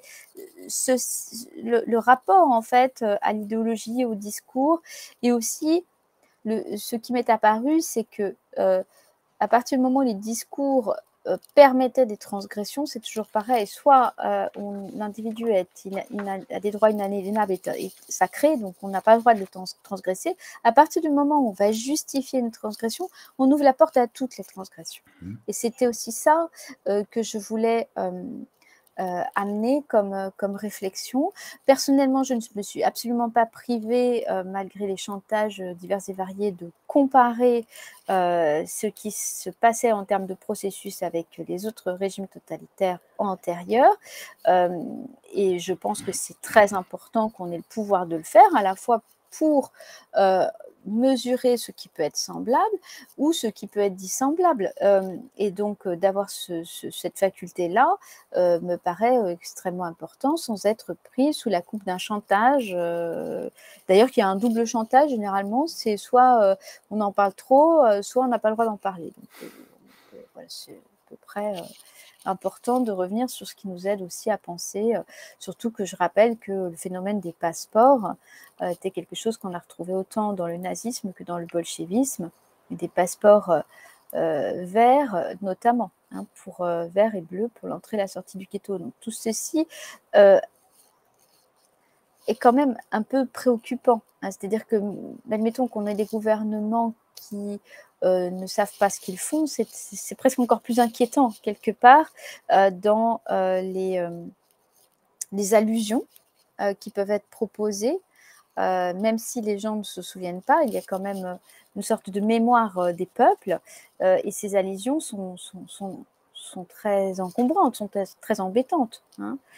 Quand on voit des écriteaux interdits aux chiens et aux non-vaccinés, voilà, quand on sait que des institutions dans certains pays, par exemple, on m'a rapporté là qu'en Hongrie, donc les bains, qui est une institution, sont interdits aux non-vaccinés. Ils étaient interdits aux juifs de la même manière par décret dans les années 30.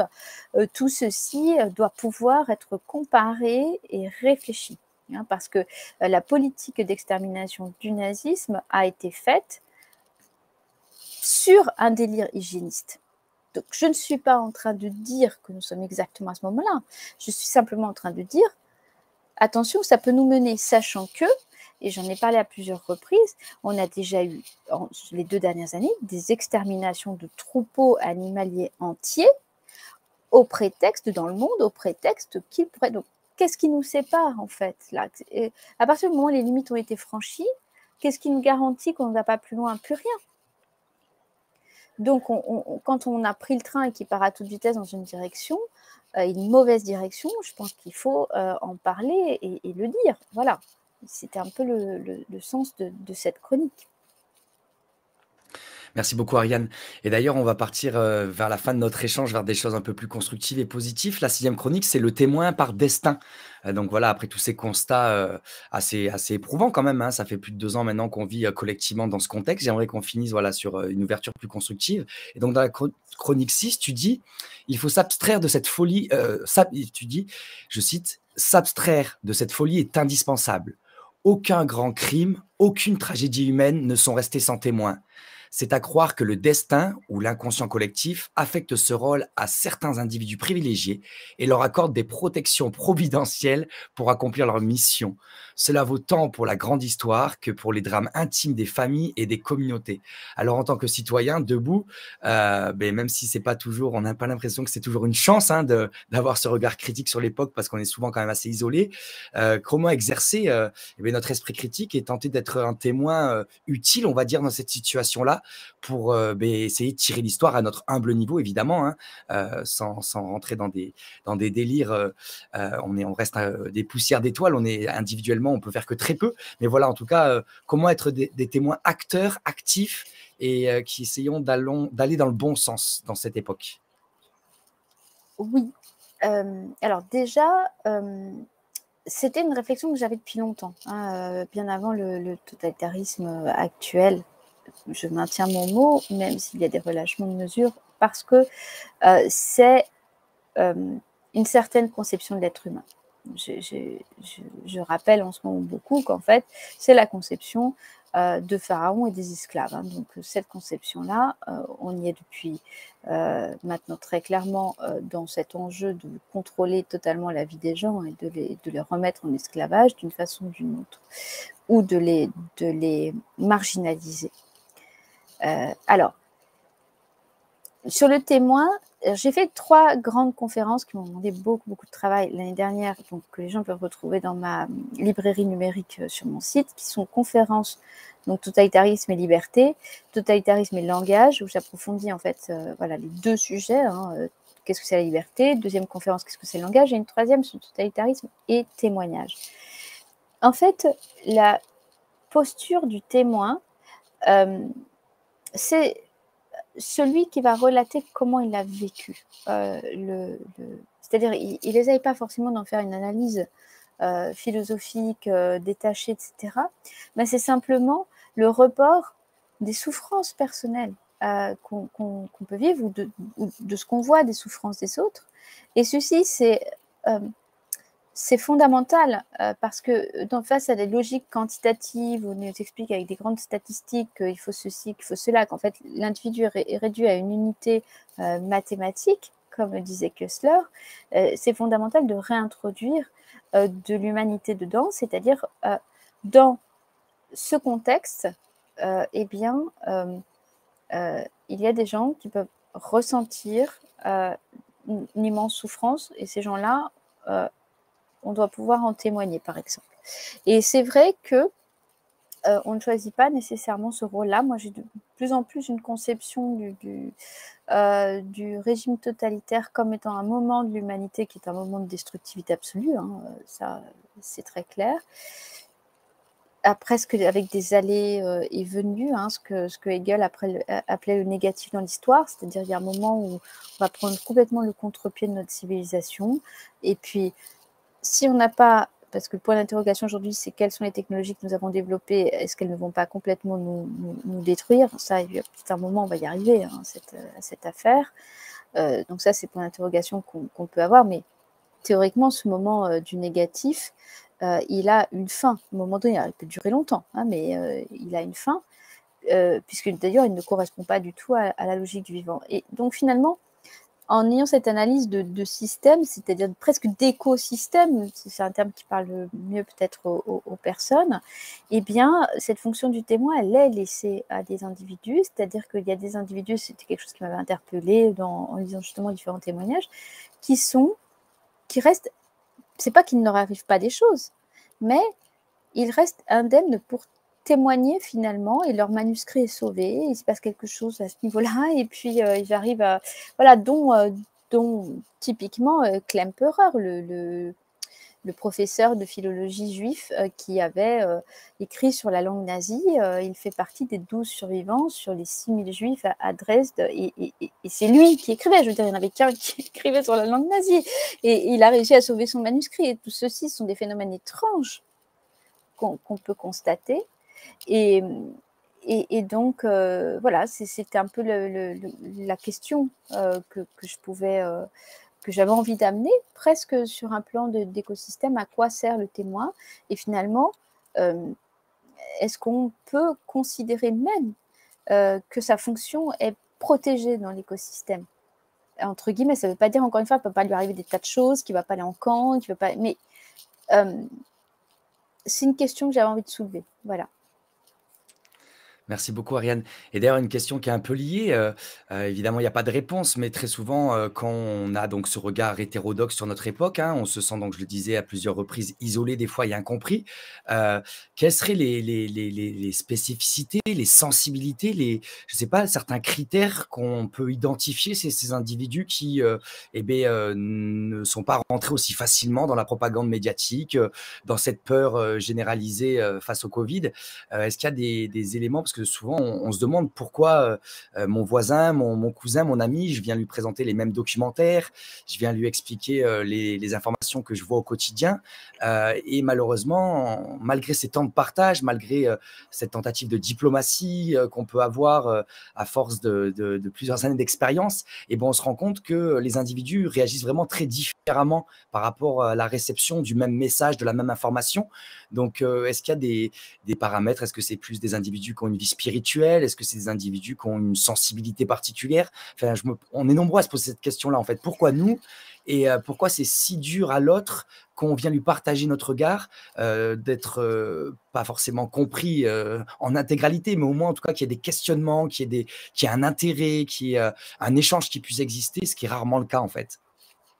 Alors ça, j'en avais parlé donc dans une première intervention chez Rainer Fulmich, mais je vais peut-être le présenter d'une façon un peu différente. Donc je renvoie voilà, les auditeurs à cette interview s'ils ne l'ont pas vue, où j'avais soulevé 5 points.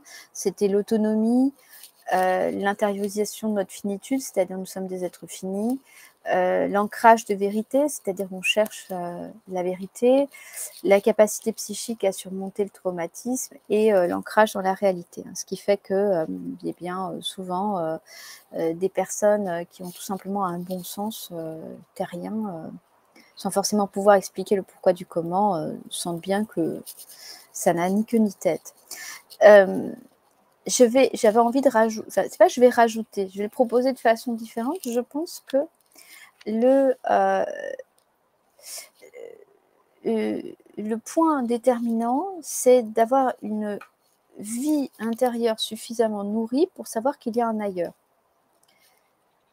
C'est-à-dire que le paysan, son point de référence, c'est une sorte de nature éternelle que lui a transmis ses parents, ses grands-parents, etc. et qui est une forme d'ailleurs par rapport au discours qu'on vient lui proposer, et qui ne fait pas sens pour lui. Mais également dans les personnes qui peuvent avoir un ailleurs, ce peuvent être des personnes qui ont beaucoup voyagé, qui ont nourri une vie intérieure, ou des personnes qui également ont d'autres perspectives. Et je pense que je crois que c'est dans Klemperer, je crois, où à un moment donné, il se pose la question et il se dit, mais finalement, c'est pas les plus gros malabars qui arrivent à résister dans les pires circonstances, les pires circonstances de violence ou de torture, etc. Ce sont des gens, un, qui ont conscience que c'est une folie, et deux, ils ont conscience que c'est une folie parce qu'ils ont une vie intérieure suffisamment nourrie. C'est pour ça que moi, j'insiste beaucoup sur le fait de nourrir cette vie intime qui est la porte ouverte à notre liberté. Et que moins on aura nourri ça, plus on est tributaire et prisonnier d'une société de consommation qui nous dit quoi penser, quoi voir comme film. Enfin, moi, j'ai toujours, par exemple, dans ma vie, à chaque fois qu'il y avait un truc qui avait un succès, j'étais sûre que je n'y allais pas. À partir du moment où la masse y allait, j'y allais pas. Donc, j'ai souvent pas vu, d'ailleurs, les grands films où tout le monde était dans un engouement, parce que j'avais une sorte de réaction de défense, enfin, parce que je me disais que j'avais pas envie d'être prise dans ce mouvement de masse, quel qu'il soit d'ailleurs, en fait.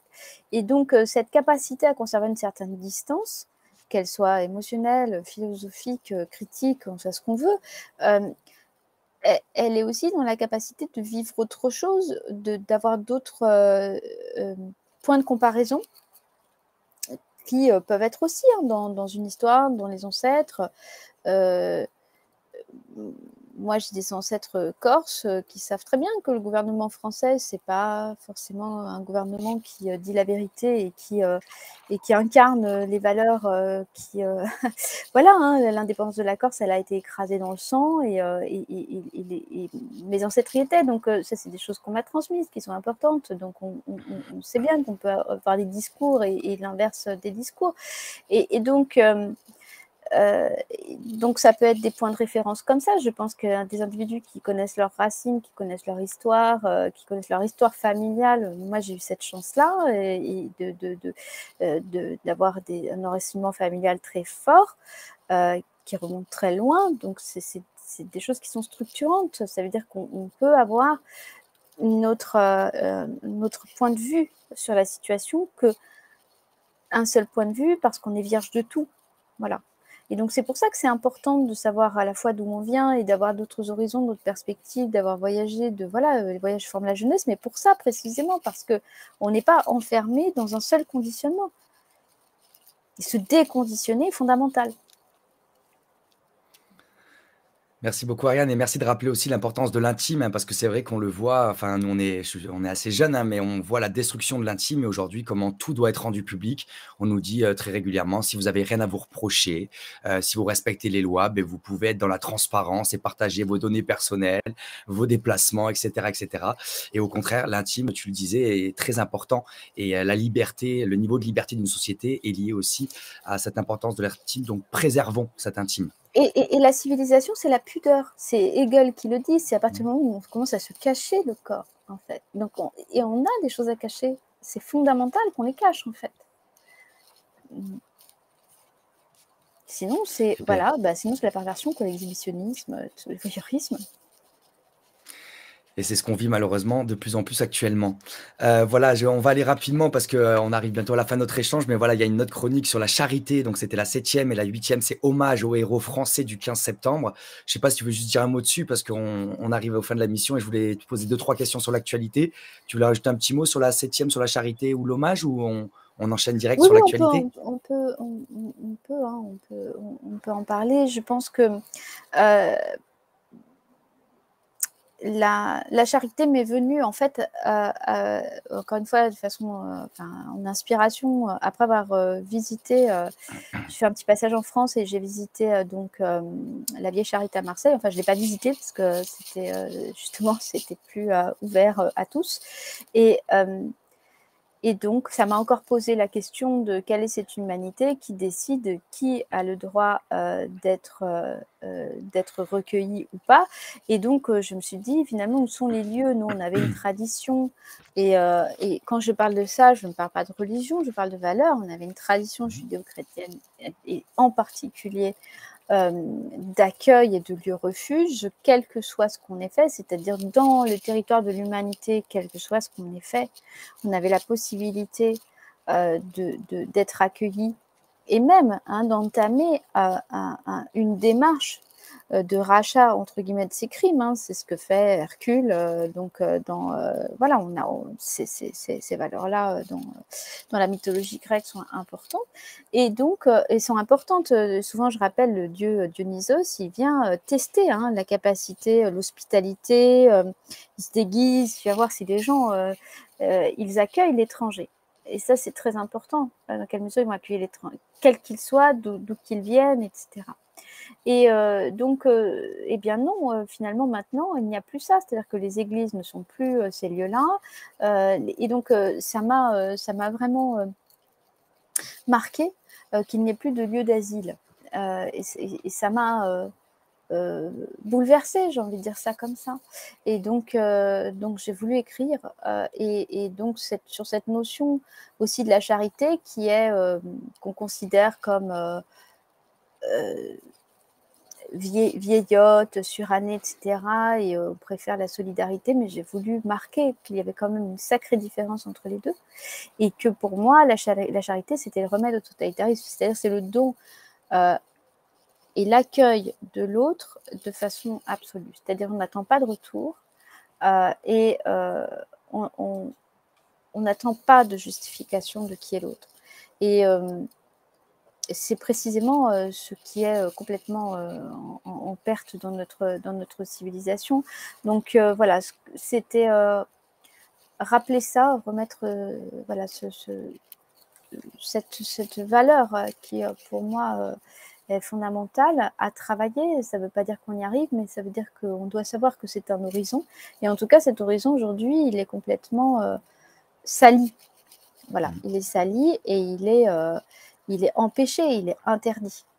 Et donc, moi, c'est vrai que j'ai envie de saluer, là, ici, maintenant, tous les lieux qui n'obéissent pas, en fait, à ces présélections de citoyens et qui considèrent qu'au-delà du citoyen, on a affaire à des êtres humains et que tous les êtres humains ont le droit à avoir des soins, tous les êtres humains ont le droit de trouver un lieu d'asile sur cette terre, parce que qui nous sommes pour dire la terre nous appartient, en fait, à nous et pas aux autres. Enfin, c'est complètement délirant, au sens propre.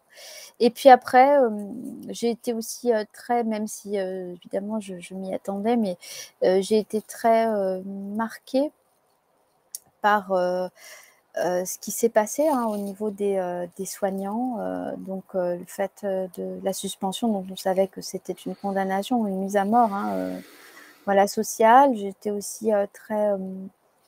voilà, j'avais envie d'écrire pour eux. Et c'est vrai qu'après, je me suis arrêtée là parce que, bon, j'avais besoin, moi aussi, j'ai besoin d'avoir des moments de retrait par rapport aussi à la violence de ce qui se passe, mais j'avais envie de dire à quel point j'étais choquée de ce qui paraissait normal. Et derrière, voilà, cette histoire de c'est de leur faute parce qu'ils n'ont pas voulu qu'une contrainte soit exercée sur leur corps. Non, c'est un faux choix. Et donc, j'avais voulu aussi saluer ce courage, ce courage, cette mise en danger, voilà. Et tout en comprenant que d'autres fonctionnent autrement. C'est pas un jugement sur les autres, c'est plus voilà, quelque chose qui m'a sur lequel je pensais très important que soit écrit ce que j'ai écrit. Voilà. Oui, parce qu'ils étaient nombreux, hein. C'était pas les 3000 médecins, ou les 3000 infirmières, comme le disait Olivier Véran. C'était, près de 300 en tout, quand on prend l'intégralité du milieu sanitaire en France, hein, jusqu'à des ambulanciers, des psychologues et cetera, qui malheureusement ont perdu leur emploi et avec des situations familiales dramatiques derrière, hein. Malheureusement, on a eu beaucoup de témoignages et merci de rappeler aussi ces potentiels moments de retrait qu'on peut s'offrir à chacun d'entre nous.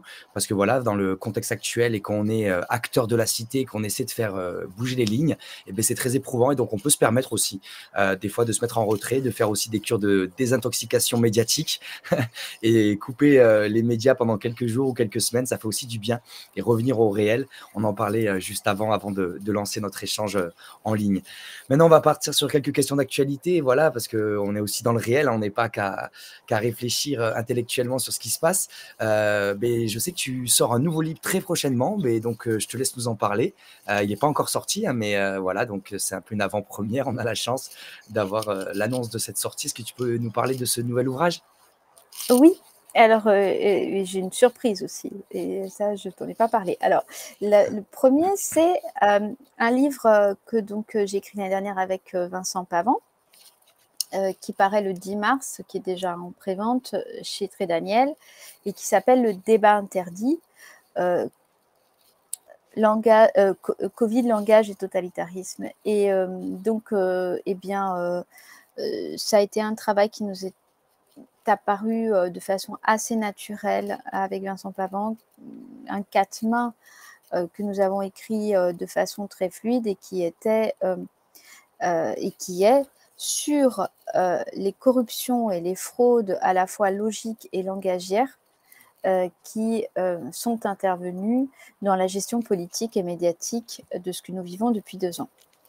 Et nous sommes revenus aux origines de quand tout ceci a commencé, comment ça a commencé, sur quelle base, pour effectivement conclure que tout ceci, encore une fois, n'avait pas des piliers concluants et même plutôt relevait de la fraude. Et donc, on a interrogé à la fois les origines et les méthodes. Donc, c'est vrai qu'on a mis un focus sur le traitement réservé à la rationalité, à la fois à la logique et à la fois à son illustration dans la langue. Donc, comment on a manipulé les gens dans la langue. Et je pense que c'est un livre très important à la fois pour faire témoignage de ce qui s'est passé, de notre point de vue, et en même temps pour démontrer qu'on rentre par une fenêtre qui sont les mathématiques, ou qu'on rentre par une autre fenêtre qui est la psychologie, ou qu'on rentre encore par une troisième fenêtre qui est la philosophie, nous pouvons avoir une lecture concordante de la situation et même proposer des apports mutuels. Et encore une fois, je remercie énormément Vincent Pavant, qui est un mathématicien humaniste et engagé. Et précisément pour cela, il sait très bien que les individus ne peuvent pas être comptés comme des unités mathématiques dans des statistiques. Et c'est d'autant plus important. Et donc, on a beaucoup travaillé sur nos nuits. On a eu la chance d'être soutenu par l'éditeur Trédaniel, parce qu'en ce moment, c'est très compliqué pour tout le monde au niveau de la censure. Et on espère en fait inviter ce livre, et on compte sur vous pour le faire, au niveau précisément des directions prises dans les, entre guillemets, débats présidentiels. C'est-à-dire que nous aimerions que soit amené enfin ce débat qui a été interdit sur comment traite-t-on les individus dans la société d'aujourd'hui. Voilà. Et ça, c'est le premier. Après, j'ai un deuxième livre qui va apparaître. Alors, c'est pas de moi, mais c'est un livre que j'ai traduit, 400 pages traduites. Wow. Chapeau. Donc, donc là encore, hein, vous voyez, je ne m'ennuie pas. Et donc, il va apparaître en juin et qui est d'un ami allemand qui a fait une immersion donc, il y a quelques années dans la Sierra Nevada de Colombie, donc en haut, chez une des anciennes tribus Kogi, donc qui ont 4000 ans d'histoire de survie. Donc, je pense qu'ils ont quand même des choses intéressantes à nous enseigner, en ayant conservé leurs valeurs et leurs traditions. Et donc, ce livre, voilà, j'ai apporté ma contribution par la traduction, et il va sortir donc aux éditions Aluna. Et ça me paraît très important. En fait, c'est tout à fait en lien avec ce que nous vivons, parce que je pense que ce livre est un antidote à ce que nous vivons, et précisément les Indiens Kogi insistent beaucoup sur les histoires que nous nous racontons. Et je pense que ce qui se passe, c'est que depuis 2 ans, l'histoire qu'on nous raconte est une histoire mensongère, est une histoire truquée, est une histoire où les héros en réalité ne sont pas ceux qu'on nous amène, et vice-versa, etc. Et qu'il est important de remettre d'autres histoires, de pouvoir se raconter d'autres histoires qui sont, à mon avis, plus proches de la réalité de ce que nous vivons. Voilà, donc par exemple, un exemple d'histoire, c'est les soignants qui ont été suspendus sont de mauvais citoyens qui voilà, auraient dû faire œuvre d'abnégation pour le bien commun. Moi, je propose une autre histoire qui est, ce sont des gens qui se sont dévoués, qui ont été encensés, qui ont été idéalisés pour ensuite être complètement jetés comme des parias, tout simplement parce qu'ils réclamaient le droit inaliénable de pouvoir disposer de leur propre corps. Voilà. Donc, c'est une façon de raconter un même événement. Et selon la façon dont on va le raconter, on va proposer une perspective, une perception qui va entraîner ensuite, qui va avoir des conséquences. Donc, je pense que c'est d'autant plus important. Et puis, une autre chose que dans ce livre, voilà, que c'est un message, à mon avis, très important, c'est que nous ne devons pas accepter d'être coupés de nos origines. Et c'est pour ça que moi, je réinsiste aussi beaucoup sur nos valeurs originelles. Qu'est-ce qui a fondé nos sociétés? Il y a vraiment des racines gréco-romaines et il y a des valeurs judéo-chrétiennes. Et tout ceci n'a donc pas à voir avec la religion au sens de l'endoctrinement de certaines institutions, qui d'ailleurs sont totalement dévoyées aujourd'hui, mais à voir avec des valeurs fondamentales. Et on ne peut pas faire comme si on ne peut cette pensée qu'on appelle axiologique, hein, c'est-à-dire penser sur les valeurs, était secondaire, elle est fondamentale. Il faut la remettre, c'est comme l'histoire de finalement la morale c'est une vieille chaussette, un truc on peut jeter à la poubelle et tout ça. Nous on ne peut pas faire l'économie de tout ça, il faut le ramener au centre du débat, même si on nous a fait croire que c'était des vieilles reliques poussiéreuses dont on n'avait plus besoin. Mais je dirais presque précisément, surtout si on nous a fait croire que ça ne servait à rien, en fait. Hein. Voilà. Ça fait l'importance de ces valeurs fondamentales, hein, c'est ce qui permet de faire société aussi et c'est pour ça que les dominants essaient en permanence de nous déraciner parce que déraciner l'individu, ça empêche l'individu de savoir, beh, d'où sont ses racines et d'où il vient pour savoir où il va et donc merci de nous rappeler ça. Une deuxième question d'actualité, c'est par rapport, beh, au Corona Committee. Voilà, ça fait plus, d'1 an, enfin 1 an, plus d'1 an et demi que Rainer Fulmich a commencé ses entretiens avec des experts de différents pays. Tu as eu la chance d'être interviewé donc pendant, c'est une centaine d'experts qui ont été accueillis pendant 1 an et demi. Et donc maintenant, on est passé à l'étape du grand jury. Donc voilà, peut-être parle-nous un peu de cette initiative et aussi montrer la puissance de cet outil parce qu'on entend aussi certains qui pensent que le grand jury, vu qu'il n'est pas aujourd'hui dépendant d'une autorité juridique avec une capacité coercitive, cette initiative serait totalement bancale et très limitée, alors qu'au contraire, elle s'appuie sur tout un historique qui vient d'une culture de la justice américaine, etc. Donc voilà, le grand jury, c'est quand même une initiative qui est extraordinaire, donc je te laisse en parler parce que tu auras l'occasion, donc fin février, d'être interviewé aussi dans la 4e ou 5e journée de mémoire. Alors en fait, il y a des gens qui disent c'est pas un vrai procès. Alors justement, alors là on est vraiment dans l'histoire du mensonge, de la question de comment on nomme et comment on se raconte les histoires. Un procès, pour faire un procès, il faut des juges, il faut des avocats, il faut des témoins, il faut des victimes. Et il faut surtout que soit incarné l'esprit de justice, c'est-à-dire ce qu'on considère comme la loi naturelle, c'est-à-dire les lois transcendantes qui précisément président normalement au code pénal, c'est-à-dire on n'a pas le droit de transgresser les individus, il y a des droits inaliénables et sacrés, et le bien et le mal existent. Hein, donc voilà, ça ne veut pas dire qu'on sait le caractériser, mais on sait qu'il y a quand même cette distinction, et c'est ce qui fonde, on sait qu'a priori tuer quelqu'un, c'est mal. Voilà, c'est un petit peu ces lois transcendantes. C'est pour ça que je renvoie toujours à Pharaon et Moïse, parce qu'on n'est finalement pas si éloigné du problème. On est même en plein dedans. Donc, c'est un véritable procès. Ce qui se passe dans les juridictions fantomatiques aujourd'hui, avec des juges qui ne jugent plus, des avocats qui ne font plus leur travail, et puis des faux témoins et des harceleurs qui se font passer pour victimes et qui sont finalement exemptés de toute condamnation, ça, ce sont des faux procès.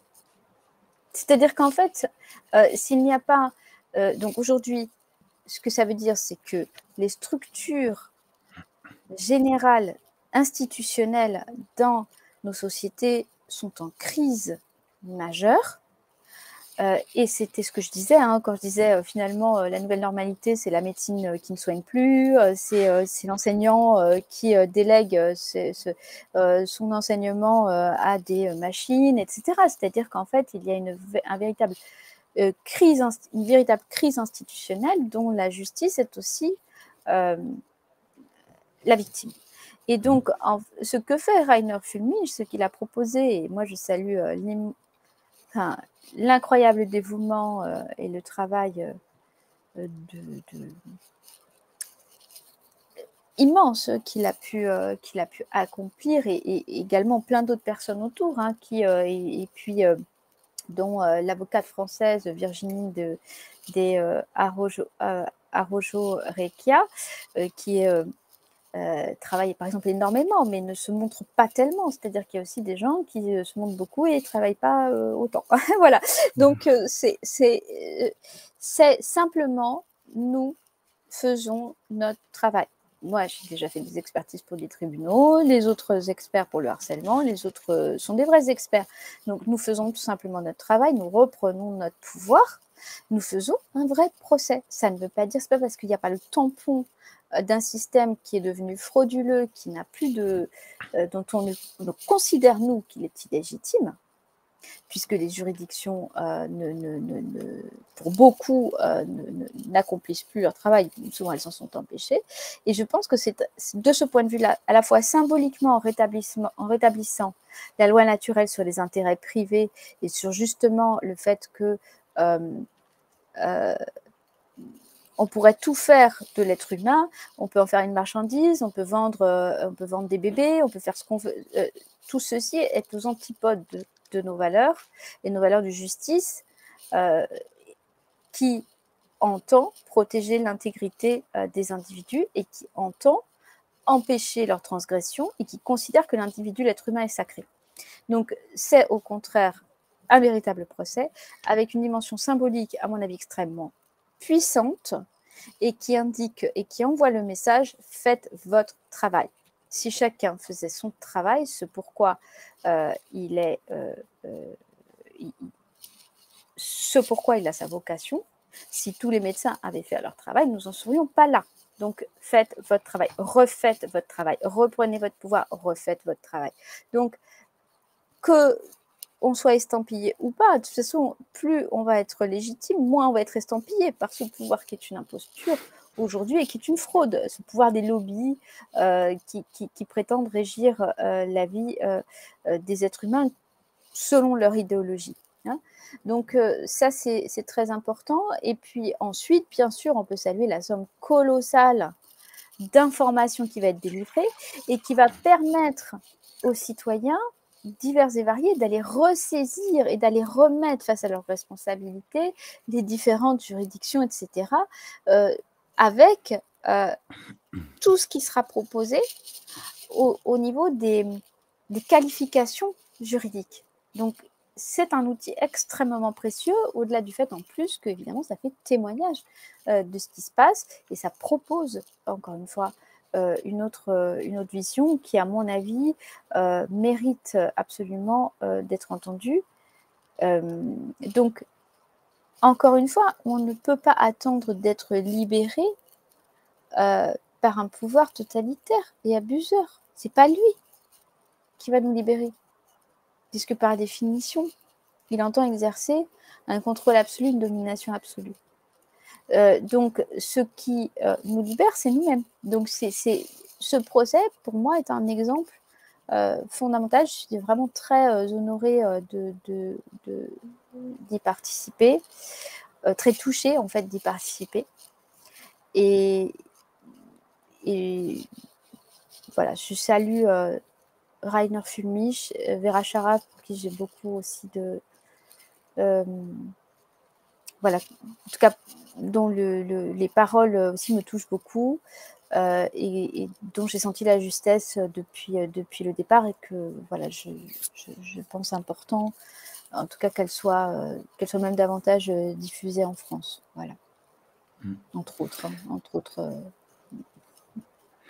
Merci beaucoup Ariane pour ces précisions, hein. Je partage vraiment tout ce que tu as dit et souvent on aimerait se libérer avec une solution parfaite, mais en fait un rapport de force comme il est actuellement, selon moi, c'est une somme d'actions, une somme qui s'additionne où on des individus qui se lèvent et qui agissent de différentes manières en écrivant des livres comme tu l'as fait avec Vincent Pavant qui va sortir prochainement, des actions comme le Grand Jury qui est une action historique avec donc toutes ces références et cette expertise qui nous permettra d'avoir des données formés avec des experts qui sont légitimes, qui ont des formations, qui sont reconnus, connus dans leur domaine. Et donc, au contraire, ça sera pour moi, c'est vraiment un moment historique. Et d'ailleurs, je me permets aussi de remercier une équipe de traduction en France, hein, parce qu'il y a 5 ou 10 traducteurs en France qui bénévolement vont traduire les 6 sessions donc du grand jury. Il y a déjà la première qui est traduite que vous pouvez retrouver sur les différentes chaînes des traducteurs, hein. Il y a Jeanne Traduction, il y a Quantum Leap, Quantum Traduction, l'Élastique, etc. Je ne vais pas tous les citer, mais voilà, merci beaucoup à ces citoyens aussi qui traduisent jusqu'à des vidéos de 6 heures bénévolement, de manière déterminée. Et c'est notre détermination à nous, c'est à nous tous qui va nous permettre de nous libérer. Comme le disait très bien Ariane, très justement, c'est pas les gens qui nous dominent qui vont nous libérer, c'est nous qui allons nous libérer nous-mêmes. Voilà. Et une dernière action aussi, une dernière question d'actualité aussi. Je te suis sur les réseaux et je sais que tu es aussi très active, non pas que dans le monde des livres et le monde intellectuel. Tu continues à pratiquer ton métier, hein, de psychologue, et aussi donc ton métier à travers des conférences de transmission, de formation. Mais tu as aussi encore une autre activité dans le terrain, dans le réel, qui est au contact des populations locales dans le pays où tu habites, donc en Colombie. Et donc tu agis sur des problématiques sociales, des problématiques aussi autour des animaux. Et donc je te laisse aussi nous dire un petit mot sur ce projet de cette association que tu portes, avec les moyens qui sont les tiens, et évidemment j'imagine avec une équipe de bénévoles. Mais c'est important aussi pour nous de montrer le fait que tu es sur tous les terrains et de soutenir aussi toutes ces initiatives, parce que concrètement on manque de gens acteurs et trop de spectateurs. Donc un petit mot aussi sur cette association. Oui, je dirais que moi, je suis un peu comme les stoïciens, je crains non pas de mourir, mais de ne pas avoir bien rempli ma vie. Donc, sur ce point de vue-là, je la remplis pas mal. Donc, je l'ai toujours bien remplie. Donc, c'est vrai que oui, pour les traductions, moi, je voulais juste rajouter, moi, j'ai The Translation Bridge qui m'accompagne depuis plusieurs années. Et là, on est aussi sur traduction des livres, donc c'est des gros morceaux. Donc voilà, après, si vous voulez aider toutes ces équipes qui ont été citées, tout ça, n'hésitez pas, parce que des citoyens bénévoles, c'est eux qu'il faut aider, hein. C'est pas ceux qui font la roue du pan et qui, en fait, ne travaillent pas derrière, hein, donc parce qu'il y en a beaucoup aussi, c'est ça. Et souvent, les gens aident le plus charmeur et pas le plus bosseur. Donc, j'ai envie de dire aider les plus bosseurs, quoi.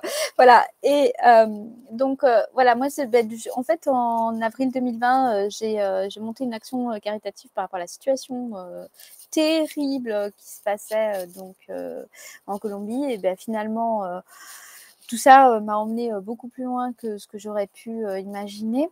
Donc, on a une action de pur bénévole, hein, c'est-à-dire que de terrain, et puis que je mène avec voilà, maintenant une fondation de quartier où on est à la fois sur une aide humaine. Quand on a un peu des fonds, on distribue des marchés alimentaires, et il faut savoir que toute la situation a entraîné une dégringolade et une augmentation de la misère en Amérique du Sud impressionnante. Donc, tout ceci a bien fait comprendre rapidement aux différents peuples que ce n'était pas pour leur santé, parce qu'il y avait quand même une petite entourloupe, c'est que s'ils ne pouvaient plus bouffer, ce n'était pas pour leur santé. Et ça, c'est l'avantage qu'on peut avoir, par contre, sur d'autres pays où les aides ont coulé à flot, c'est que les yeux ont été ouverts un peu plus rapidement. Mais c'est vrai qu'on est toujours sur la corde, parce qu'on nourrit entre ça dépend, 250, 300 animaux de rue, parce qu'il y a eu plein d'abandons, parce que les gens n'ont pas pu voilà, maintenir leurs animaux. Alors nous, on essaye de maintenir les animaux à domicile, hein, qui restent avec, mais on vient les nourrir. Et la nourriture, elle a doublé de prix, hein, en 2 ans, puisqu'on vit une inflation aussi historique, hein, voilà. Et ça, c'est une première activité. Les gens... on a vu aussi une évolution par rapport aux pressions psychologiques, et je pense que ce sera la même chose en France ou ailleurs. Les gens pètent les plombs, et ils pètent aussi les plombs sur leurs animaux. Donc, par exemple, là, on a recueilli donc un chien où il a été tiré au paintball dans l'anus du chien. Donc là, la hanche, elle est encore fermée. C'est absolument atroce, catastrophique, et il faut absolument qu'on essaie de soigner ce chien. Et malheureusement, on est pris avec des dilemmes, que si on ne peut pas le soigner par rapport aux frais vétos comme on voudrait, en tout cas si on y arrive, c'est pas sûr, eh bien on ne va pas le laisser dans des souffrances voilà, atroces. Et donc on a plein d'abandons. Donc moi, j'ai fait refuge chez moi, de refuge. Voilà, et puis donc quand on peut, effectivement, on aide aussi voilà, les êtres humains. Donc toute aide, même une petite aide, pour nous, c'est très précieux parce qu'on a fort à faire. Personnellement, je m'occupe donc de la comptabilité aussi de cette fondation, donc de scanner toutes les factures de l'année 2021. Là, j'ai enfin fini parce que j'ai environ 600 factures qu'il faudrait que je traite et que je scanne. Et mine de rien, c'est du boulot. Donc, on est mi-février, je n'ai pas fini de faire le rapport d'activité 2021. Mais voilà, sachez que tous les fonds ont été employés et même plus, puisque voilà, moi je mets aussi beaucoup d'argent, et puis le président de la fondation qui met aussi beaucoup de sous de sa part. Tout ce qu'on peut mettre, on met, mais on est toujours, quoi qu'on fasse, on a l'impression que c'est jamais assez, parce que la situation ne fait que se dégrader. Et donc voilà, donc, ça, si vous pouvez nous aider, c'est super. Donc moi, c'est vrai que si vous pouvez, il y a 2 choses, aider pour les traductions de mes travaux, des livres, surtout là, notamment, on va essayer de traduire le livre de Vincent Pavant, je vais mettre ça sur mon site. Et donc, notamment, enfin moi, le livre que je pense très important dans mes bouquins, c'est Psychopathologie de la paranoïa, mais c'est des heures de travail, quoi, c'est des heures et des heures. Et puis selon ce qui vous parle, voilà, ça m'aide pas personnellement, hein. Personnellement, voilà, personnellement, vous achetez mes bouquins, vous avez mes ateliers, etc., si vous voulez, mais c'est vraiment de la pure action pour essayer d'améliorer les choses et de faire en sorte qu'on ait d'autres rapports humains. Voilà. Waouh, les journées doivent être courtes chez toi, Ariane, tu t'ennuies pas, j'en doute pas. Ah non, En ça tout non. En tout cas, vraiment merci beaucoup parce que c'est beau, de voir, tout cet engagement, et c'est ce qu'on aime aussi sur le front médiatique, c'est accueillir, à la fois des penseurs, mais à la fois aussi des êtres humains, qui aiment leurs congénères et qui essayent, dans leur existence, de faire de leur mieux pour, semer des graines, pour faire grandir, la dignité humaine, qui sont dans une démarche de charité, comme on parlait tout à l'heure, au cours de l'émission. Et vraiment, plein de gratitude pour toi. Merci d'avoir pris, près de 2 heures. Excuse-moi, on a un peu débordé, je vais te laisser, je sais que tu as un rendez-vous juste après. En tout cas, un grand merci. Je rappelle à toute la communauté que je remercie. Il y avait 300-400 personnes avec nous sur différentes plateformes ce soir. C'est vraiment un grand plaisir. Merci à vous d'avoir partagé ce moment avec Ariane et le front médiatique. Je rappelle donc toutes les références des livres d'Ariane seront sous la vidéo. On mettra aussi la référence donc des nouveaux ouvrages, l'ouvrage traduit puis celui avec Vincent Pavant. On mettra aussi le lien vers l'association, vers Bridge Traduction. Voilà, on mettra tous les liens. Vous pouvez tout retrouver. Et vraiment un grand, grand merci. Tu as tout le soutien de la communauté. Les gens se sont régalés. Ils ont passé un magnifique moment. Je ne vais pas te lire tous les commentaires, il y en a une quantité incroyable. Mais je Et regarde voilà, pas, bravo. j'arrive pas à regarder en même temps. Alors, voilà. Voilà. Bon. En tout cas, tu as tout notre soutien, et voilà, vraiment un grand Merci, et merci de merci tout le monde d'avoir pris ce temps-là pour nous. voilà, pour faire vivre aussi des médias voilà, alternatifs dont on a vraiment, vraiment besoin aujourd'hui. Eh bien, c'est nous, le nouveau monde, et on va se libérer ensemble en étant debout et en agissant dans l'amour et dans la paix. Merci beaucoup, Ariane. Je te souhaite une belle soirée, Merci, une belle merci. journée, tu en es en Amérique latine, et belle soirée à toute la famille du Front Médiatique. Au revoir, c'était Ariane Billeran et Akina. Bye bye. Au revoir. Merci.